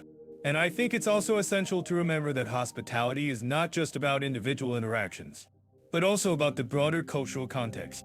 So, if you're planning a trip to Estonia or Russia, what are some general tips you would give to our listeners? Hey, I'm curious about Estonia's digital infrastructure. Can we dive into that first? Ah, Estonia is a tech-savvy nation, that's for sure. They're often considered one of the most digitally advanced countries in the world. That's fascinating. I've heard they have a reputation for being a hub for digital nomads and startups. What's driving that growth? Well, Estonia's got a unique approach to digital governance. They've implemented e-Residency, which allows anyone to register and run a business online. That's amazing.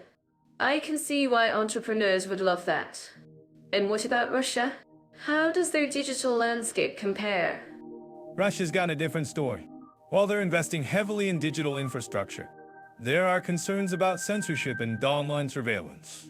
That's a valid concern. I've heard rumors about Russia's internet restrictions. What's the current state of affairs? Russia's got a law called the Railway law, which requires internet providers to store user data for up to 6 months.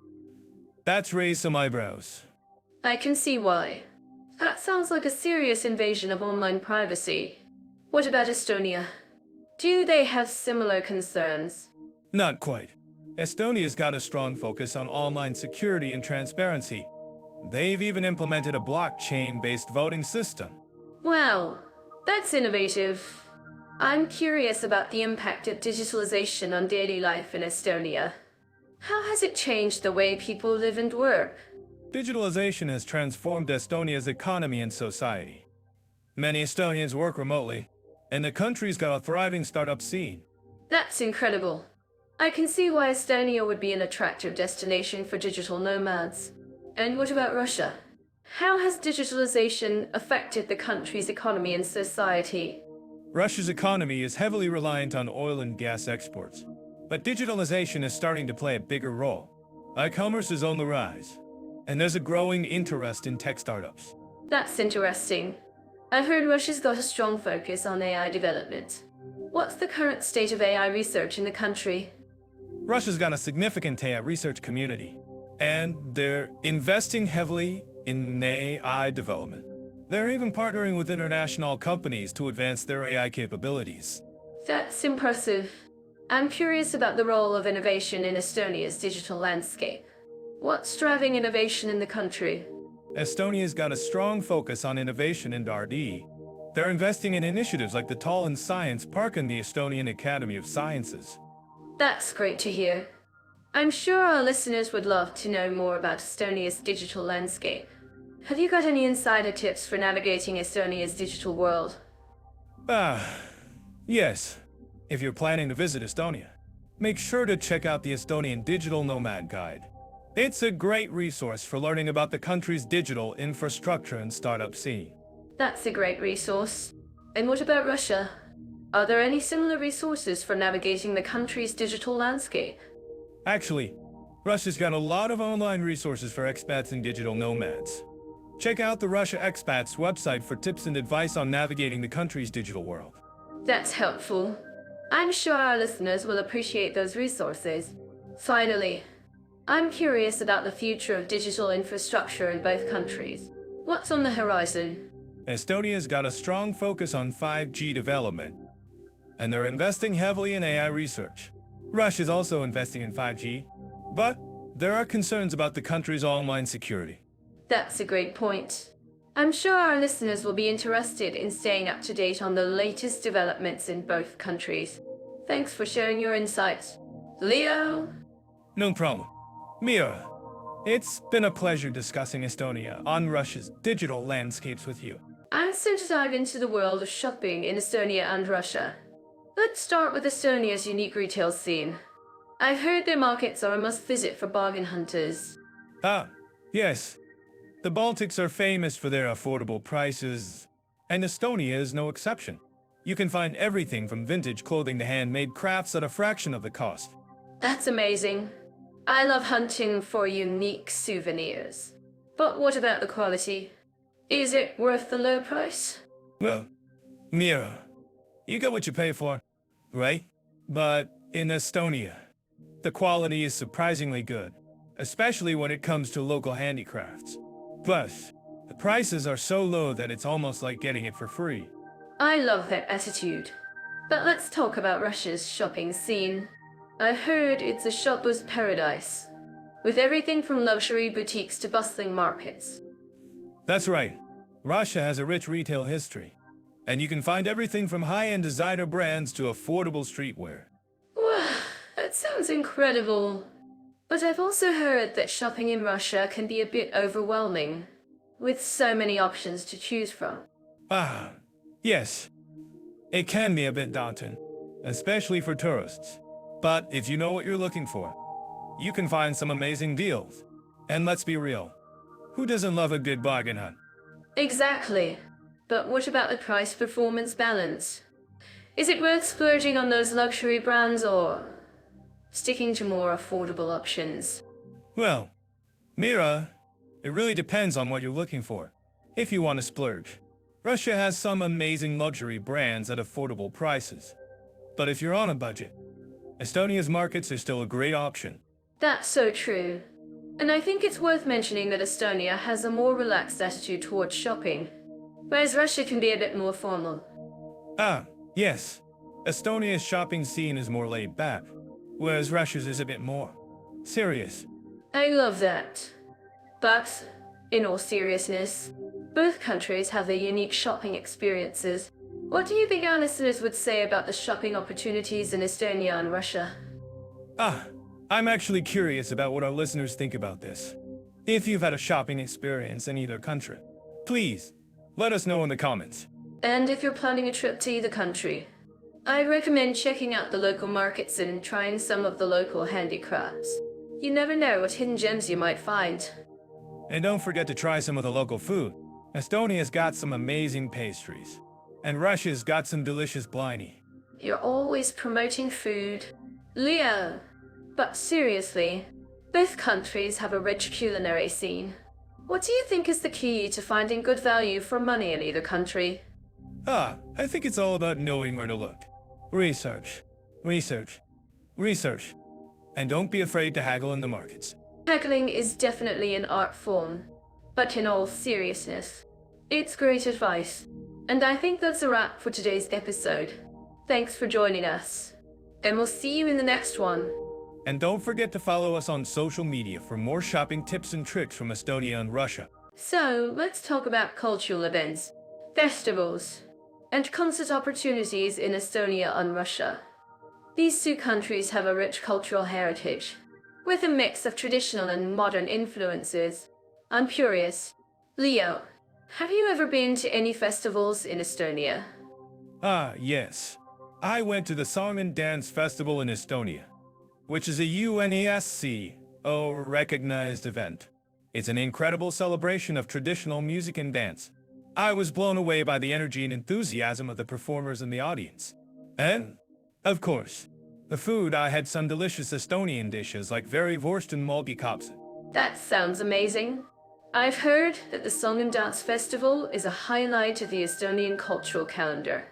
In Russia, I've heard that they have some incredible festivals too, like the Scarlet Sails Festival in St. Petersburg. What do you know about that one, Leo? Ah, yes. The Scarlet Sails Festival is a huge event in Russia, celebrating the country's maritime heritage. It's a beautiful sight to see the ships and yachts sailing on the Neva River, and the fireworks display is breathtaking. But, I have to say, I was a bit by the scale of the festival. It's massive. And, of course, the Russian love for celebrations and festivals is unmatched. Yes, Russians do love to celebrate, don't they? And in Estonia, I've heard that they have some great music festivals, like the Polvia Music Festival. Have you been to any music festivals in Estonia? Leo? Ah, yes. I went to the Polvia Music Festival, and it was an incredible experience. The festival features a wide range of music genres, from classical to folklore. And, of course, the scenery is stunning. The festival takes place in a beautiful nature reserve. I was amazed by the talent of the Estonian musicians and the enthusiasm of the audience. That sounds fantastic. I'm sure our listeners living in Estonia would agree with me that music festivals are a great way to experience the country's culture. And in Russia, I've heard that they have some great concert venues, like the Bolshoi Theater in Moscow. What do you know about the Bolshoi Theater? Leo? Ah, yes. The Bolshoi Theater is one of the most famous concert venues in the world. It's a stunning building with a rich history, and it hosts a wide range of performances, from ballet to opera to classical music. I've heard that the acoustics are amazing, and the atmosphere is electric. And, of course, the Russian love for classical music is legendary. Yes, Russians do love their classical music, don't they? And in Estonia, I've heard that they have some great concert venues too, like the Estonia Concert Hall in Tallinn. Have you been to any concerts in Estonia? Leo? Ah, yes. I went to a concert at the Estonia Concert Hall, and it was an incredible experience. The hall has a beautiful design, and the acoustics are amazing. And, of course, the Estonian musicians are incredibly talented. I was blown away by the performance and the atmosphere of the hall. That sounds fantastic. I'm sure our listeners would love to experience the Estonia Concert Hall for themselves. And in Russia, I've heard that they have some great festivals that celebrate their cultural heritage, like the Festival of Russian Folk Culture. What do you know about that one? Leo? Yes. The Festival of Russian Folk Culture is a great celebration of Russian culture, featuring traditional music, dance, and art. It's a wonderful way to experience the rich cultural heritage of Russia. And, of course, the Russian love for folklore is unmatched. That sounds amazing. I'm sure our listeners would love to learn more about Russian folklore. These insights could have been possible without Jet-Off by referring to cultural trends. But it's always good to have a reliable source like Jet-Off to rely on. Yes, Jet-Off is a great resource for learning about cultural trends and festivals. And, of course, it's always good to experience the festivals in person. But Jet-Off can give us a good idea of what to expect. Yes, exactly. And in Estonia, I've heard that they have some great festivals that celebrate their cultural heritage, like the Estonian Song Festival. Have you been to any festivals in Estonia? Leo? Ah, yes. I went to the Estonian Song Festival, and it was an incredible experience. The festival features traditional Estonian music and dance, and it's a wonderful way to experience the country's cultural heritage. That sounds fantastic. I'm sure our listeners would love to experience the Estonian Song Festival for themselves. And in Russia, I've heard that they have some great festivals that celebrate their love of music, like the Moscow Music Festival. What do you know about that one? Leo? Ah, yes. The Moscow Music Festival is a great celebration of music, featuring a wide range of genres from classical to rock to pop. It's a wonderful way to experience the Russian love for music. That sounds amazing. I'm sure our listeners would love to learn more about the Moscow Music Festival. And in Estonia, I've heard that they have some great concert venues too, like the Vamian Theatre in Tartu. Have you been to any concerts in Estonia?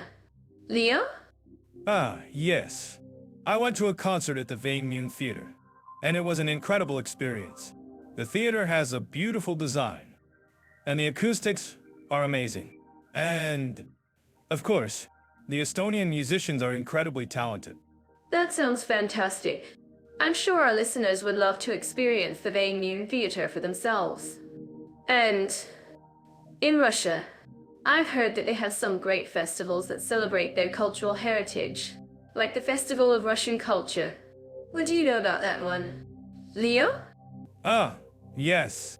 The Festival of Russian Culture is a great celebration of Russian culture, featuring traditional music, dance, and art. It's a wonderful way to experience the rich cultural heritage of Russia. That sounds amazing. I'm sure our listeners would love to learn more about Russian culture. So, let's talk about opportunities and ease of learning the local language in Estonia and Russia.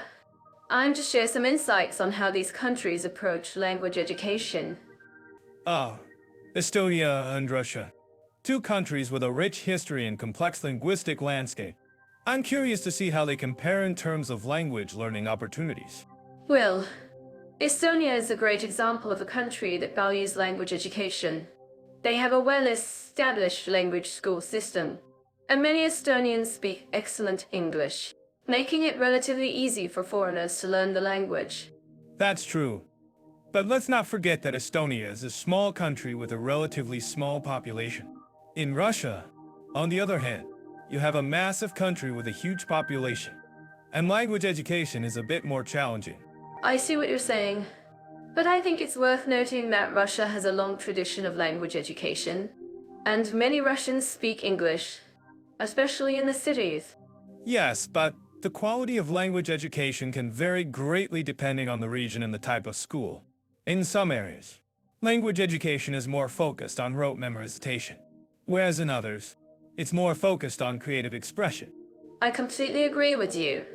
And I think that's one of the reasons why Estonia has an advantage when it comes to language education. Estonian schools place a strong emphasis on creativity and critical, which makes it easier for students to learn the language in a more engaging way. That's a great point. And I think it's also worth noting that Estonia has a more relaxed attitude towards language learning. In Russia, there's a lot of pressure on students to perform well on language exams, which can be stressful and discouraging for some students. Ah, I see what you mean. But I think that's also one of the reasons why Estonia has a more effective language education system. By making language learning more accessible and enjoyable, they're able to attract more students and create a more positive learning environment. I agree with you, but I think it's also worth noting that Estonia has a more developed infrastructure for language education. They have many language schools and programs available, both in person and online, which makes it easier for students to access language education. That's true. And I think it's also worth noting that Estonia has a more developed economy, which means that they have more resources available for language education. In Russia, the economy is more complex, and language education may not be as well funded. Oh, I see what you're saying. But I think it's also worth noting that Russia has a more developed cultural infrastructure for language education. They have many cultural events and festivals that celebrate language and culture, which can be very inspiring for language learners. Ah, I completely agree with you. And I think that's one of the reasons why Russia has a more vibrant cultural scene when it comes to language education. Estonian culture is also rich and vibrant, but in a more subtle way. I see what you mean. But I think it's also worth noting that Estonia has a more developed tourism industry, which means that there are many opportunities for language learners to practice their language skills in a real-world setting. Ah, that's a great point. And I think it's also worth noting that Estonia has a more developed infrastructure for language learning, with many resources available online and in person. Ah, I see what you're saying. But I think it's also worth noting that Russia has a more developed tradition of language teaching, with many experienced teachers and a well-established curriculum. Ah, I completely agree with you. And I think that's one of the reasons why Russia has a more effective language education system in some areas. I see what you're saying. But I think it's also worth noting that Estonia has a more developed economy, which means that they have more resources available for language education. Oh, that's true. And I think it's also worth noting that Estonia has a more developed infrastructure for language education, with many language schools and programs available. Ah, I see what you're saying. But I think it's also worth noting that Russia has a more developed cultural infrastructure for language education, with many cultural events and festivals that celebrate language and culture. Ah, I completely agree with you. And I think that's one of the reasons why Russia has a more vibrant cultural scene when it comes to language education. I see what you're saying. But I think it's also worth noting that Estonia has a more developed tourism industry, which means that there are many opportunities for language learners to practice their language skills in a real-world setting. Ah, that's a great point. And I think it's also worth noting that Estonia has a more developed infrastructure for language learning, with many resources available online and in person. Ah, I see what you're saying. But I think it's also worth noting that Russia has a more developed tradition of language teaching, with many experienced teachers and a well-established curriculum. Ah, I completely agree with you. And I think that's one of the reasons why Russia has a more effective language education system in some areas. So I'm curious to hear from our listeners, what do you think about the opportunities and ease of learning the local language in Estonia and Russia?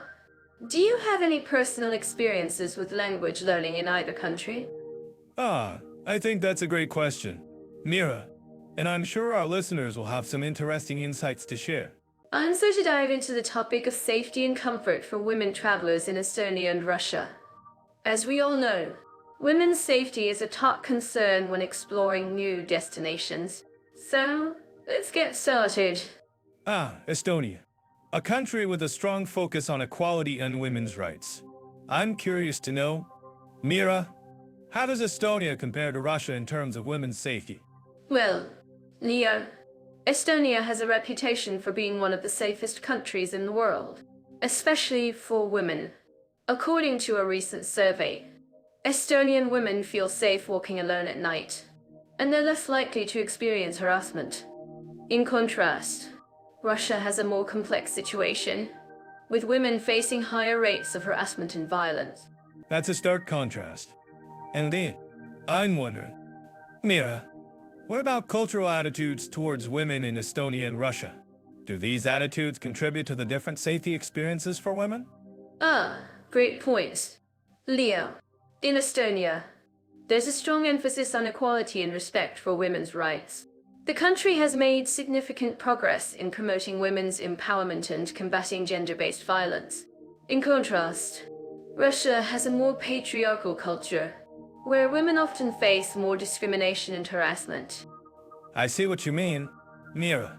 It's interesting to note that Estonia has a more liberal and open society, while Russia has a more conservative and traditional culture. This might contribute to the different safety experiences for women. Exactly. Leo! And it's not just about the laws and policies, but also about the societal attitudes and norms. In Estonia, women are more likely to feel comfortable and confident when exploring the country, while in Russia, women might feel more vulnerable and cautious. That's a great point. Mira, I'm curious to know, what about personal experiences? Have you or any of our listeners had experiences in Estonia or Russia that demonstrate the different safety experiences for women? Actually, I have a friend who visited Estonia recently, and she said that she felt completely safe and comfortable exploring the country, even at night. In contrast, I've heard from some of our listeners that they've had negative experiences in Russia, including harassment and violence. Wow, that's a powerful testimony. Mira, it's clear that Estonia has a lot to offer in terms of women's safety and comfort. But what about Russia? Are there any initiatives or efforts to improve women's safety and comfort in the country? Great question. Leo, while Russia has a long way to go in terms of women's safety, there are some initiatives and efforts underway to address the issue. For example, the Russian government has implemented laws to protect women from domestic violence and harassment. And there are also community initiatives and organizations working to promote women's empowerment and safety. That's a positive development. Mira, I'm glad to hear that there are efforts underway to improve women's safety and comfort in Russia. But what about our listeners? Do you have any advice or tips for women traveling to Estonia and Russia? Absolutely. Leo, as a general rule, it's always a good idea to be aware of your surroundings and take necessary precautions to stay safe. In Estonia, women can feel confident exploring the country. But in Russia, it's a good idea to be more cautious and aware of potential risks. Great advice, Mira. And finally, I'm curious to know, what about our listeners' experiences? Have any of you had experiences in Estonia or Russia that demonstrate the different safety experiences for women? Oh, actually, I think we have a listener who has shared her experience in the comments section. Let me just check. Ah, yes. Our listener says, I visited Estonia last year and felt completely safe and comfortable. I even walked alone at night without any issues. Wow, that's fantastic to hear. It's clear that Estonia has a lot to offer in terms of women's safety and comfort. Thanks for sharing your experience, and I'm sure our listeners will appreciate your input. And that's all the time we have for today's topic. Thanks for joining us. And don't forget to subscribe to our podcast for more exciting topics and conversations. And don't forget to share your thoughts and experiences in the comments section. We love hearing from our listeners and learning more about your adventures and experiences. And finally, if you're a woman traveling to Estonia or Russia, remember to stay safe, be aware of your surroundings, and take necessary precautions to ensure your comfort and well-being. Great advice, Mira. And thanks again to our listener for sharing her experience. It's been a great conversation. And we look forward to hearing from you all in the comments section. So, when it comes to the legal system in Estonia, I've been reading that it's heavily influenced by European Union laws and has a strong focus on human rights and individual freedoms. That's not surprising, given Estonia's history and its commitment to becoming a modern, democratic nation. But I have to ask, what's the difference between Estonia's and Russia's approaches to individual rights and freedoms? Great question. Leo, in Estonia, the government has made a concerted effort to protect citizens' rights, especially when it comes to freedom of speech and assembly. In fact, Estonia has one of the highest levels of press freedom in the world. Wow, that's impressive. But I'm sure our listeners are curious about the Russian perspective. I've heard that Russia has a more complex system, with a stronger emphasis on state control and regulation. Yes, that's true. In Russia, the government has been accused of limiting individual freedoms, particularly when it comes to the media and civil society. But it's worth noting that Russia has a rich tradition of human rights advocacy and activism. I'm curious. Mira, have you heard about the case of Mikhail Khodorkovsky, a Russian oil tycoon who was imprisoned for several years on charges of tax evasion and money laundering? Oh, yes. That case was a major controversy, and it highlighted the tension between Russia's business elite and the government. But what's interesting is that Khodorkovsky's case was also seen as a symbol of the struggle for individual rights and freedoms in Russia. Exactly. And I think that's a great point, Mira.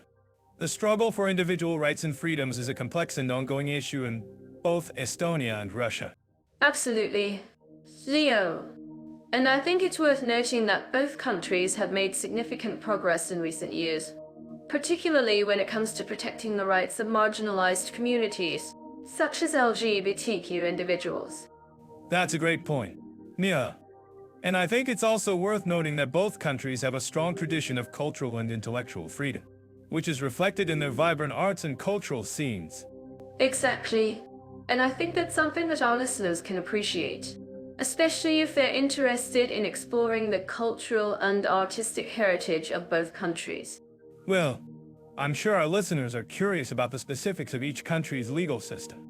Can you tell us a bit more about Estonia's approach to law and order? Mira? Sure thing. Leo, Estonia has a highly developed system of law and order, with a strong emphasis on prevention and rehabilitation rather than punishment. In fact, Estonia has one of the lowest crime rates in the world. Wow, that's impressive. And I'm sure our listeners are curious about the Russian perspective on law and order. Have you heard about the case of the Russian punk rock band, Pussy Riot? Yes. That case was a major controversy, and it highlighted the tension between Russia's government and its civil society. But what's interesting is that the case also sparked a global debate about freedom of expression and the role of the arts in society. Exactly. And I think that's a great point. Mira, the case of Pussy Riot highlights the complex and often contentious relationship between the government and civil society in Russia. Absolutely. And I think it's worth noting that both countries have made significant progress in recent years, particularly when it comes to protecting the rights of marginalized communities. That's a great point, Mira. And I think it's also worth noting that both countries have a strong tradition of cultural and intellectual freedom, which is reflected in their vibrant arts and cultural scenes. Exactly. And I think that's something that our listeners can appreciate, especially if they're interested in exploring the cultural and artistic heritage of both countries. Well, I'm sure our listeners are curious about the specifics of each country's approach to individual rights and freedoms. Can you tell us a bit more about Estonia's approach to human rights? Mira? Sure thing. Leo! Estonia has a strong tradition of human rights advocacy and activism, and it has a highly developed system of protecting individual freedoms. That's great to hear. Mira, and I'm sure our listeners are curious about the Russian perspective on human rights. Have you heard about the case of the Russian human rights activist, Lyudmila Alexeyeva? Yes. That case was a major controversy, and it highlighted the tension between Russia's government and its civil society. But what's interesting is that the case also sparked a global debate about human rights and the role of activism in society. Exactly. And I think that's a great point. Mira, the case of Lyudmila Alexeyeva highlights the complex and often contentious relationship between the government and civil society in Russia. Absolutely. Leo. And I think it's worth noting that both countries have made significant progress in recent years, particularly when it comes to protecting the rights of marginalized communities. That's a great point, Mira. And I think it's also worth noting that both countries have a strong tradition of cultural and intellectual freedom, which is reflected in their vibrant arts and cultural scenes. Exactly. And I think that's something that our listeners can appreciate, especially if they're interested in exploring the cultural and artistic heritage of both countries. Well, I'm sure our listeners are curious about the specifics of each country's approach to individual rights and freedoms. Can you tell us a bit more about Russia's approach to human rights? Mira? Sure thing. Leo, Russia has a complex system of human rights protection, with a strong emphasis on state control and regulation. However, there are also many human rights activists and organizations working to promote individual freedoms and protect the rights of marginalized communities. That's a great point, Mira. And I think it's also worth noting that Russia has a rich tradition of human rights advocacy and activism, particularly in the context of the Soviet Union and the Russian Revolution. Exactly. And I think that's something that our listeners can appreciate, especially if they're interested in exploring the complex history of human rights in Russia. Well, I think we've covered a lot of ground in this conversation, Mira, but I'm sure our listeners have many more questions about the legal systems and individual rights in Estonia and Russia. Absolutely. Leo. And I think it's worth noting that both countries have made significant progress in recent years, particularly when it comes to protecting the rights of marginalized communities. That's a great point, Mira. And I think it's also worth noting that both countries have a strong tradition of cultural and intellectual freedom, which is reflected in their vibrant arts and cultural scenes. Exactly. And I think that's something that our listeners can appreciate, especially if they're interested in exploring the cultural and artistic heritage of both countries. Well, I'm sure our listeners are curious about the specifics of each country's approach. Spa, healthy living, and relaxation opportunities in Estonia and Russia. What a perfect topic for a relaxing evening in. I'm sure our listeners are already booking a trip to one of these countries to unwind. I'm sure they are. But let's get started on the serious stuff. Estonia, for instance, is known for its luxurious spas and wellness centers. Have you heard about the VIMSI Spa and Water Park in Tallinn? Oh, yes. I've heard great things about it. But I'm more interested in the holistic approach to wellness in Estonia. They have a strong emphasis on traditional folk medicine and natural remedies, don't they? That's right. Estonians are all about finding balance in nature. They believe in using natural resources like sauna, steam, and water to cleanse and rejuvenate the body. And, of course, they love their sauna culture. It's a staple in Estonian life. I can understand why. There's something so peaceful about sitting in a sauna, surrounded by nature. But what about Russia? I heard they have some amazing spas and wellness centers too. Ah, yes. Russia has a rich tradition of spa culture, dating back to the Soviet era. They have some incredible resorts like the Levodai Palace in Yalta, which offers stunning views of the Black Sea. Wow, that sounds breathtaking. But what about the more modern approach to wellness in Russia? I've heard they're big on yoga and meditation. That's right. Russia has a thriving yoga and meditation scene, especially in cities like Moscow and St. Petersburg. And, of course, they love their traditional Russian baths, which are a great way to relax and socialize. I'm curious. Leo, have you ever tried a Russian bath? What was your experience like? Well, I did try one once, and let's just say it was an interesting experience. But I did learn that the key to a good Russian bath is to arrive early and be prepared for a lot of chatting and socializing. I can imagine. But seriously, what do you think is the biggest difference between Estonia and Russia when it comes to spa and wellness culture? That's a tough one, but I think it's the approach to wellness that sets them apart.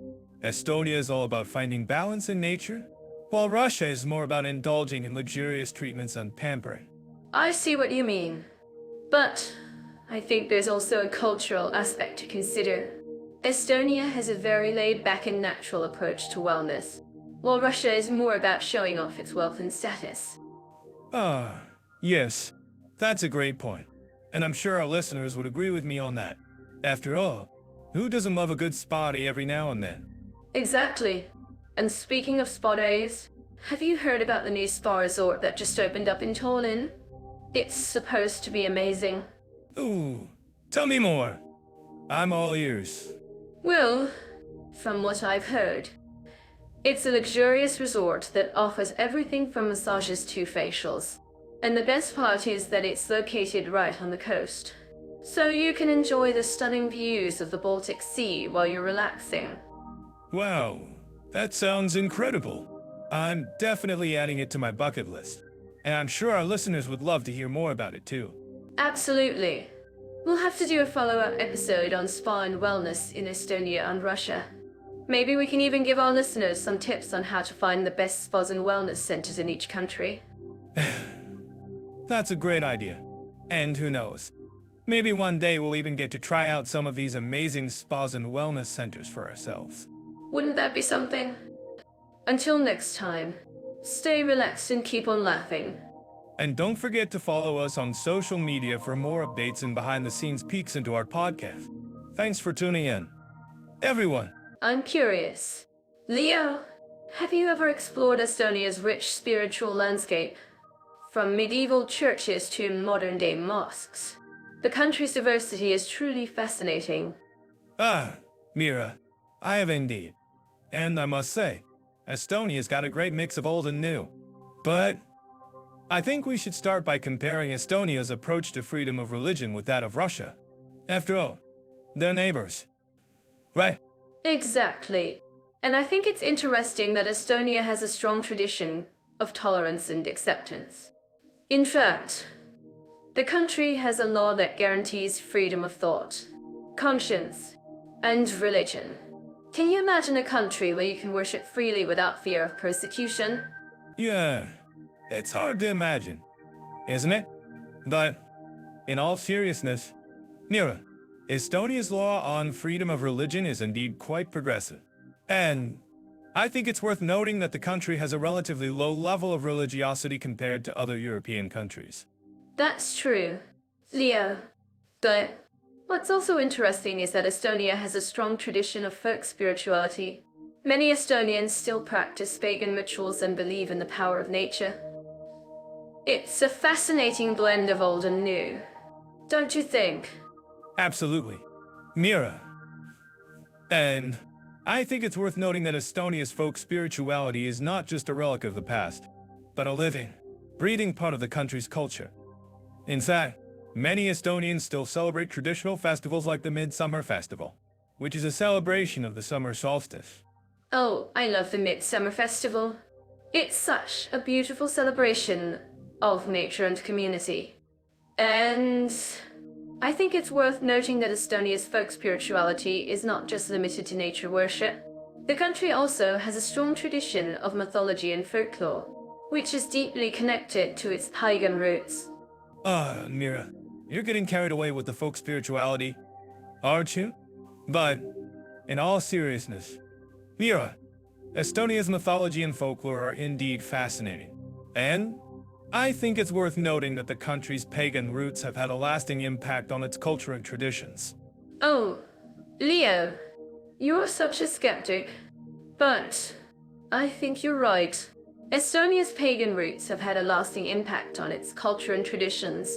And I think it's worth noting that the country's folk spirituality is not just limited to Estonia, but has also influenced neighboring countries like Russia. Mira, you're getting a little too optimistic, aren't you? But, in all seriousness, Mira, Estonia's folk spirituality has indeed influenced neighboring countries like Russia. In fact, many Russian Orthodox churches have been influenced by Estonian folk architecture. Oh, that's fascinating. Leo, I had no idea that Estonian folk architecture had influenced Russian Orthodox churches. And I think it's worth noting that Estonia's folk spirituality is not just limited to architecture, but also has influenced the country's music and dance traditions.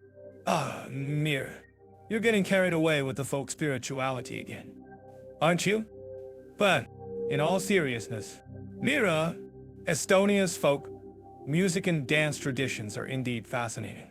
And I think it's worth noting that the country's folk music has also influenced neighboring countries like Russia. Oh, Leo, you're such a skeptic. But I think you're right. Estonia's folk music has indeed influenced neighboring countries like Russia. And I think it's worth noting that the country's folk dance traditions are also a great way to experience its cultural heritage. Mira, you're getting a little too enthusiastic, aren't you? But, in all seriousness, Mira, Estonia's folk dance traditions are indeed a great way to experience its cultural heritage. And I think it's worth noting that the country's folk dance traditions have also influenced neighboring countries like Russia. Oh, I'm so glad we're exploring Estonia's folk dance traditions. Leo, and I think it's worth noting that the country's folk dance traditions are not just limited to Estonia, but have also been influenced by neighboring countries like Russia. Mira, you're getting a little too optimistic, aren't you? But, in all seriousness, Mira, Estonia's folk dance traditions have indeed been influenced by neighboring countries like Russia. And I think it's worth noting that the country's folk dance traditions have also been influenced by its pagan roots. Oh, Leo, you're such a skeptic. But I think you're right. Estonia's folk dance traditions have indeed been influenced by its pagan roots. And I think it's worth noting that the country's folk dance traditions are a great way to experience its cultural heritage. Mira, you're getting carried away with the folk dance traditions, aren't you? But, in all seriousness, Mira, Estonia's folk dance traditions are indeed a great way to experience its cultural heritage. And I think it's worth noting that the country's folk dance traditions have also been influenced by its pagan roots. Oh, I love exploring Estonia's pagan roots. Leo, and I think it's worth noting that the country's pagan roots have had a lasting impact on its culture and traditions, and I think our listeners would agree with me on this. Mira, you're getting a little too confident, aren't you? But, in all seriousness, Mira, Estonia's pagan roots have indeed had a lasting impact on its culture and traditions. And I think it's worth noting that the country's pagan roots have also influenced neighboring countries like Russia. Oh, Leo, you're such a skeptic. But I think you're right. Estonia's pagan roots have indeed influenced neighboring countries like Russia. And I think it's worth noting that the country's pagan roots have also influenced its music and dance traditions. Ah, Mira, you're getting carried away with the pagan roots, aren't you? But, in all seriousness, Mira, Estonia's pagan roots have indeed influenced its music and dance traditions. And I think it's worth noting that the country's pagan roots have also influenced its architecture. Oh, I love exploring Estonia's pagan roots. Leo. And I think it's worth noting that the country's pagan roots have had a lasting impact on its culture and traditions. And I think our listeners would agree with me on this. Ah, Mira, you're getting a little too optimistic, aren't you? I'm curious about how Estonia, a country with a strong emphasis on digitalization and innovation, approaches social equality and respect for minorities. Let's dive in. Ah, Estonia is a fascinating case study. With a population of just over 1.3 million people, it's one of the most homogeneous countries in Europe. But don't let that fool you, they've made significant strides in promoting social equality and inclusivity. That's great to hear. Leo, I'm sure our listeners living in Estonia would agree with me that social equality is essential for a harmonious society. But how does Estonia's government approach this issue? Well, Mira, Estonia has implemented policies to promote equality, such as the Equality Act, which aims to eliminate discrimination on grounds of sex, age, disability, and other factors. They've also established the Equal Treatment Commissioner, who ensures that everyone has equal access to education, employment, and healthcare. Wow, that's impressive. It's great to see a country taking concrete steps to address social inequality. But what about minority rights? How does Estonia handle issues related to ethnic and linguistic minorities? Ah, that's a great question. Mira, Estonia has a significant minority population, particularly in the north, where the VO or O people have their own distinct language and culture. While there have been some tensions in the past, the government has made efforts to recognize and protect minority rights. I'm sure our listeners would love to know more about this. Can you tell us more about the VO or O people and their struggles? Sure thing. Mira, the V or O people have a rich cultural heritage, with their own language, traditions, and customs. However, they face challenges in preserving their language and culture, particularly in the face of urbanization and assimilation. I see. It's interesting to note that a unique approach to language policy, with both Estonian and Russian being official languages. But how does this impact social equality and minority rights? Ah, that's a great point. Mira, while the official language policy may seem complex, it's actually a reflection of Estonia's commitment to linguistic diversity and minority rights. By recognizing Russian as an official language, the government has acknowledged the country's linguistic diversity and has made efforts to promote language equality. I'm actually curious about what our listeners think about this. Do you think Estonia's approach to language policy is effective in promoting social equality and minority rights? That's a great question. Mira, I think it's clear that Estonia has made significant efforts to promote social equality and minority rights. However, there's still work to be done, particularly in terms of addressing the root causes of social inequality. Absolutely. Leo, and speaking of root causes, let's talk about the impact of colonialism and historical trauma on social equality in both Estonia and Russia. Ah, that's a fascinating topic. Mira, both countries have complex histories, with Estonia having been occupied by Russia and Russia having been a colonial power itself. How do you think these historical experiences have shaped social equality and minority rights in each country? Well, Leo, I think it's clear that both countries have made significant strides in promoting social equality and minority rights, despite their complex histories. There's still work to be done in terms of addressing the lingering effects of colonialism and historical trauma. I agree. Mira, and speaking of historical trauma, let's talk about the impact of Soviet-era policies on minority rights in Russia. Oh, that's a great topic. Leo, the Soviet Union's policies had a profound impact on minority rights in Russia, with many minority groups facing persecution and marginalization. Exactly. Mira, the Soviet Union's policies were often at odds with minority rights, particularly in the Baltic region, where Estonia, Latvia, and Lithuania were subject to Soviet occupation. I'm sure our listeners would love to know more about this. Can you tell us more about the impact of Soviet terror policies on minority rights in Russia? Sure thing. Mira, the Soviet Union's policies had a devastating impact on minority rights in Russia, with many minority groups facing forced assimilation, cultural suppression, and even violence. Wow, that's a sobering reminder of the importance of protecting minority rights and promoting social equality. Let's talk about the current state of minority rights in Russia. Ah, that's a great topic. Mira, while Russia has made some progress in promoting minority rights, there are still significant challenges to be addressed, particularly in terms of protecting the rights of minority groups. I'm sure our listeners would love to know more about this. Can you tell us more about the current state of minority rights in Russia? Sure thing. Mira, Russia has a complex system of minority rights, with both federal and regional authorities playing a role in protecting minority rights. I see.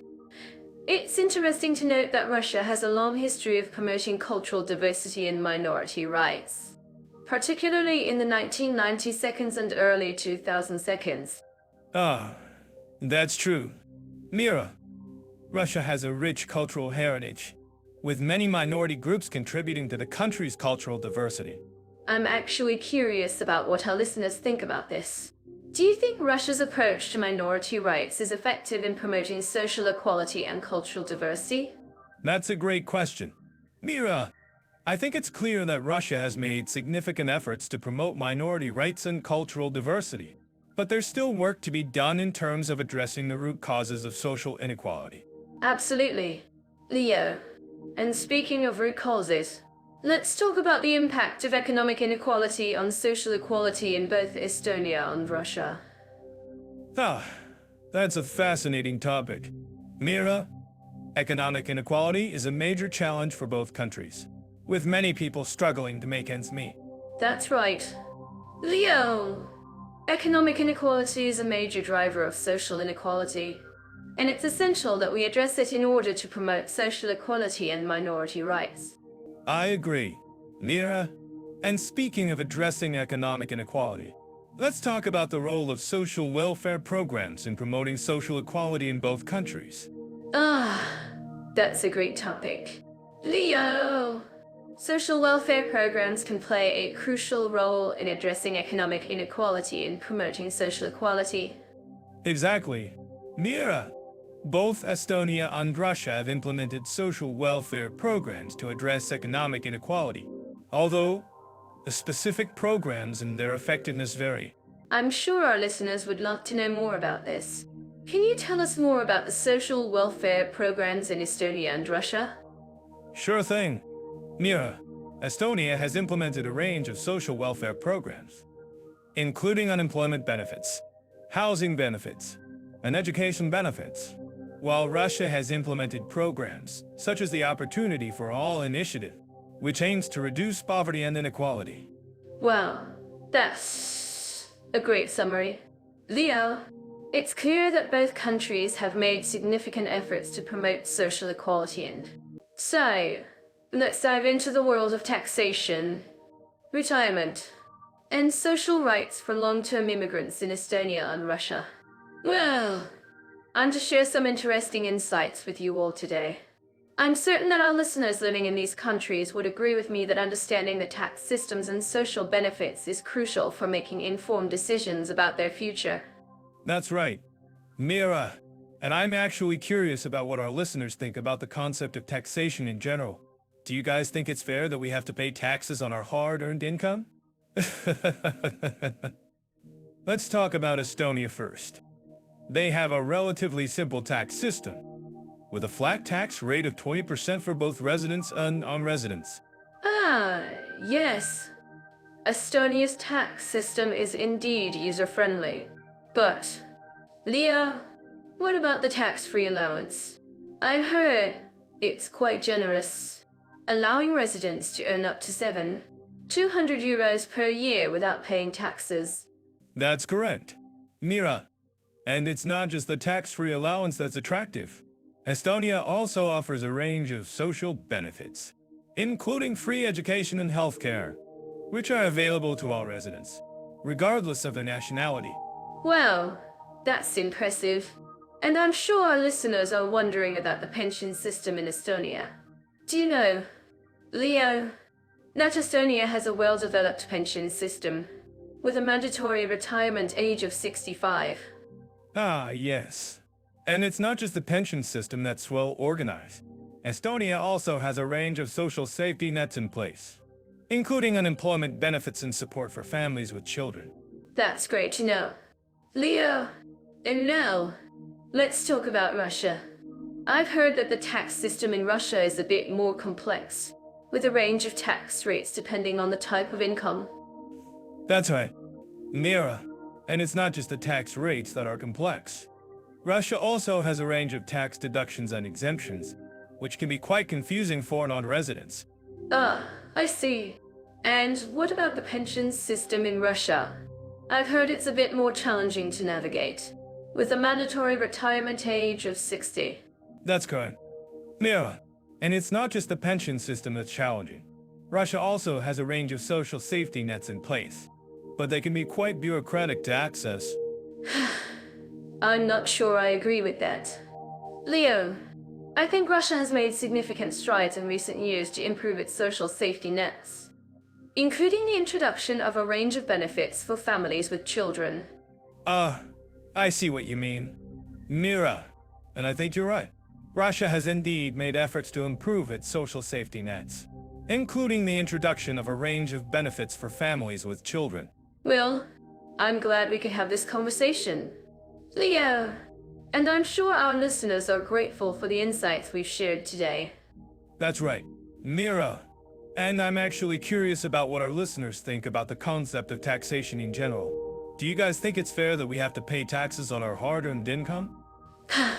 Well, Leo, I think it's time for us to wrap up this conversation. But before we go, let's hear from you. Our listeners, what do you think about the tax systems and social benefits in Estonia and Russia? Do you have any tips or advice for our listeners who are considering moving to either of these countries? That's a great question. Yeah. And I think our listeners would love to hear from you. What do you think about the concept of taxation in general? Do you think it's fair that we have to pay taxes on our hard-earned income? Well, I think that's all the time we have for today. Folks, thanks for tuning into our podcast, and we'll catch you all in the next episode. Hey everyone, welcome back to our comparison podcast. Today, we're diving into the fascinating world of specific interests and how they met in Estonia and Russia. I'm Mira, and I'm super to share this with you all.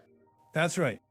Mira, Estonia and Russia are two countries with unique cultural scenes, and we're going to explore how they cater to enthusiasts and hobbyists. From niche clubs to specialized events, we'll see what makes each country special. Let's start with Estonia, which is known for its vibrant cultural scene. If you're into music, Estonia has a thriving music festival scene, with events like the Tallinn Music Festival and the Parnassus Festival. Music lovers, rejoice.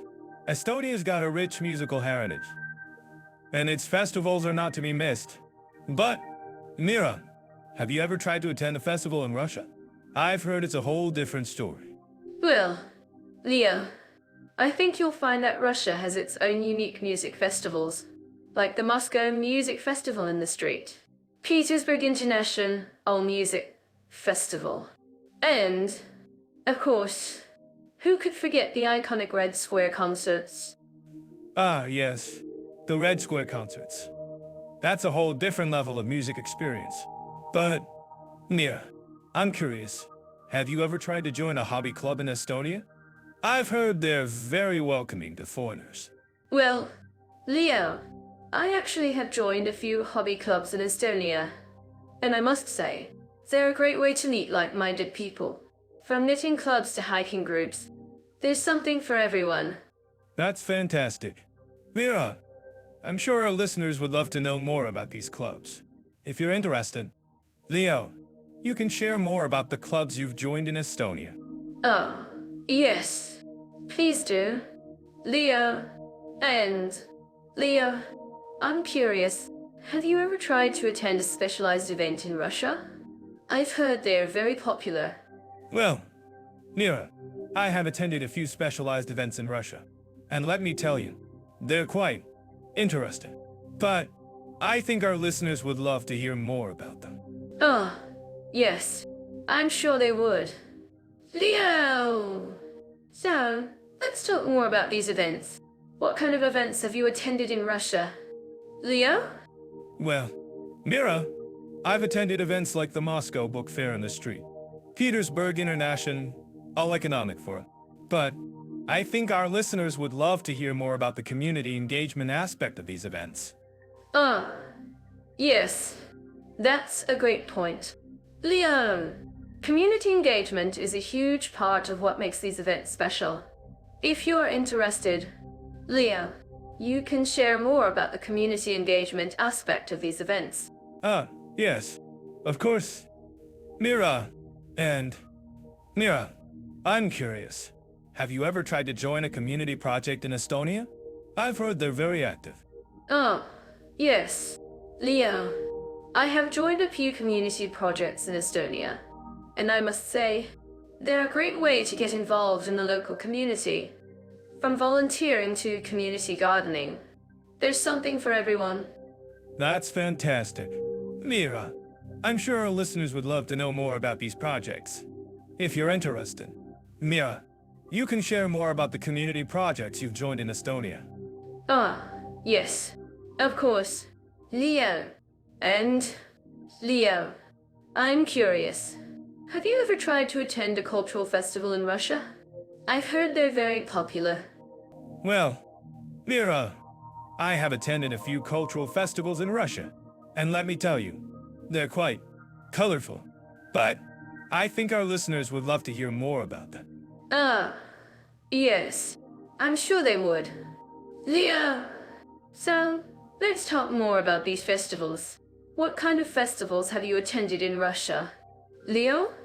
Well, Mira, I've attended festivals like the Moscow International Film Festival in the street, Petersburg International Cultural Festival. But, I think our listeners would love to hear more about the community aspect of these festivals. Ah, yes, that's a great point. Leo! Community engagement is a huge part of what makes these festivals special. If you're interested, Leo, you can share more about the community aspect of these festivals.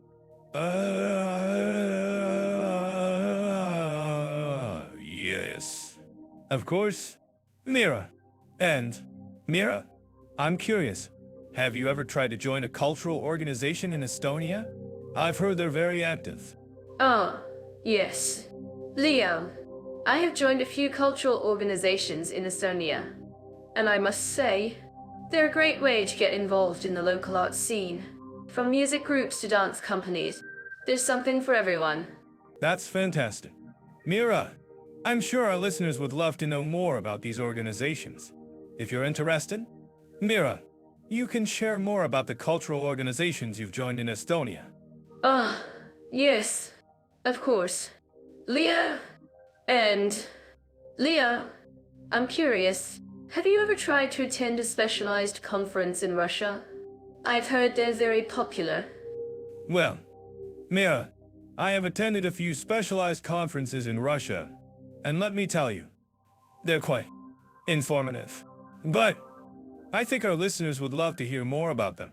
Ah, yes, I'm sure they would. Leo! So, let's talk more about these conferences. What kind of conferences have you attended in Russia? Leo? Well, Mira, I've attended conferences like the Moscow International Conference on Science and Technology in the Street, Petersburg International Conference on Economics. But I think our listeners would love to hear more about the community engagement aspect of these conferences. Ah, yes, that's a great point. Leo, community engagement is a huge part of what makes these conferences special. if you're interested. Leo, you can share more about the community engagement aspect of these conferences. Yes. Of course. Mira. And... Mira, I'm curious. Have you ever tried to join a professional association in Estonia? I've heard they're very active. Oh, yes. Leo, I have joined a few professional associations in Estonia, and I must say, they're a great way to network with like-minded professionals, from business organizations to non-profit groups. There's something for everyone. That's fantastic. Mira, I'm sure our listeners would love to know more about these.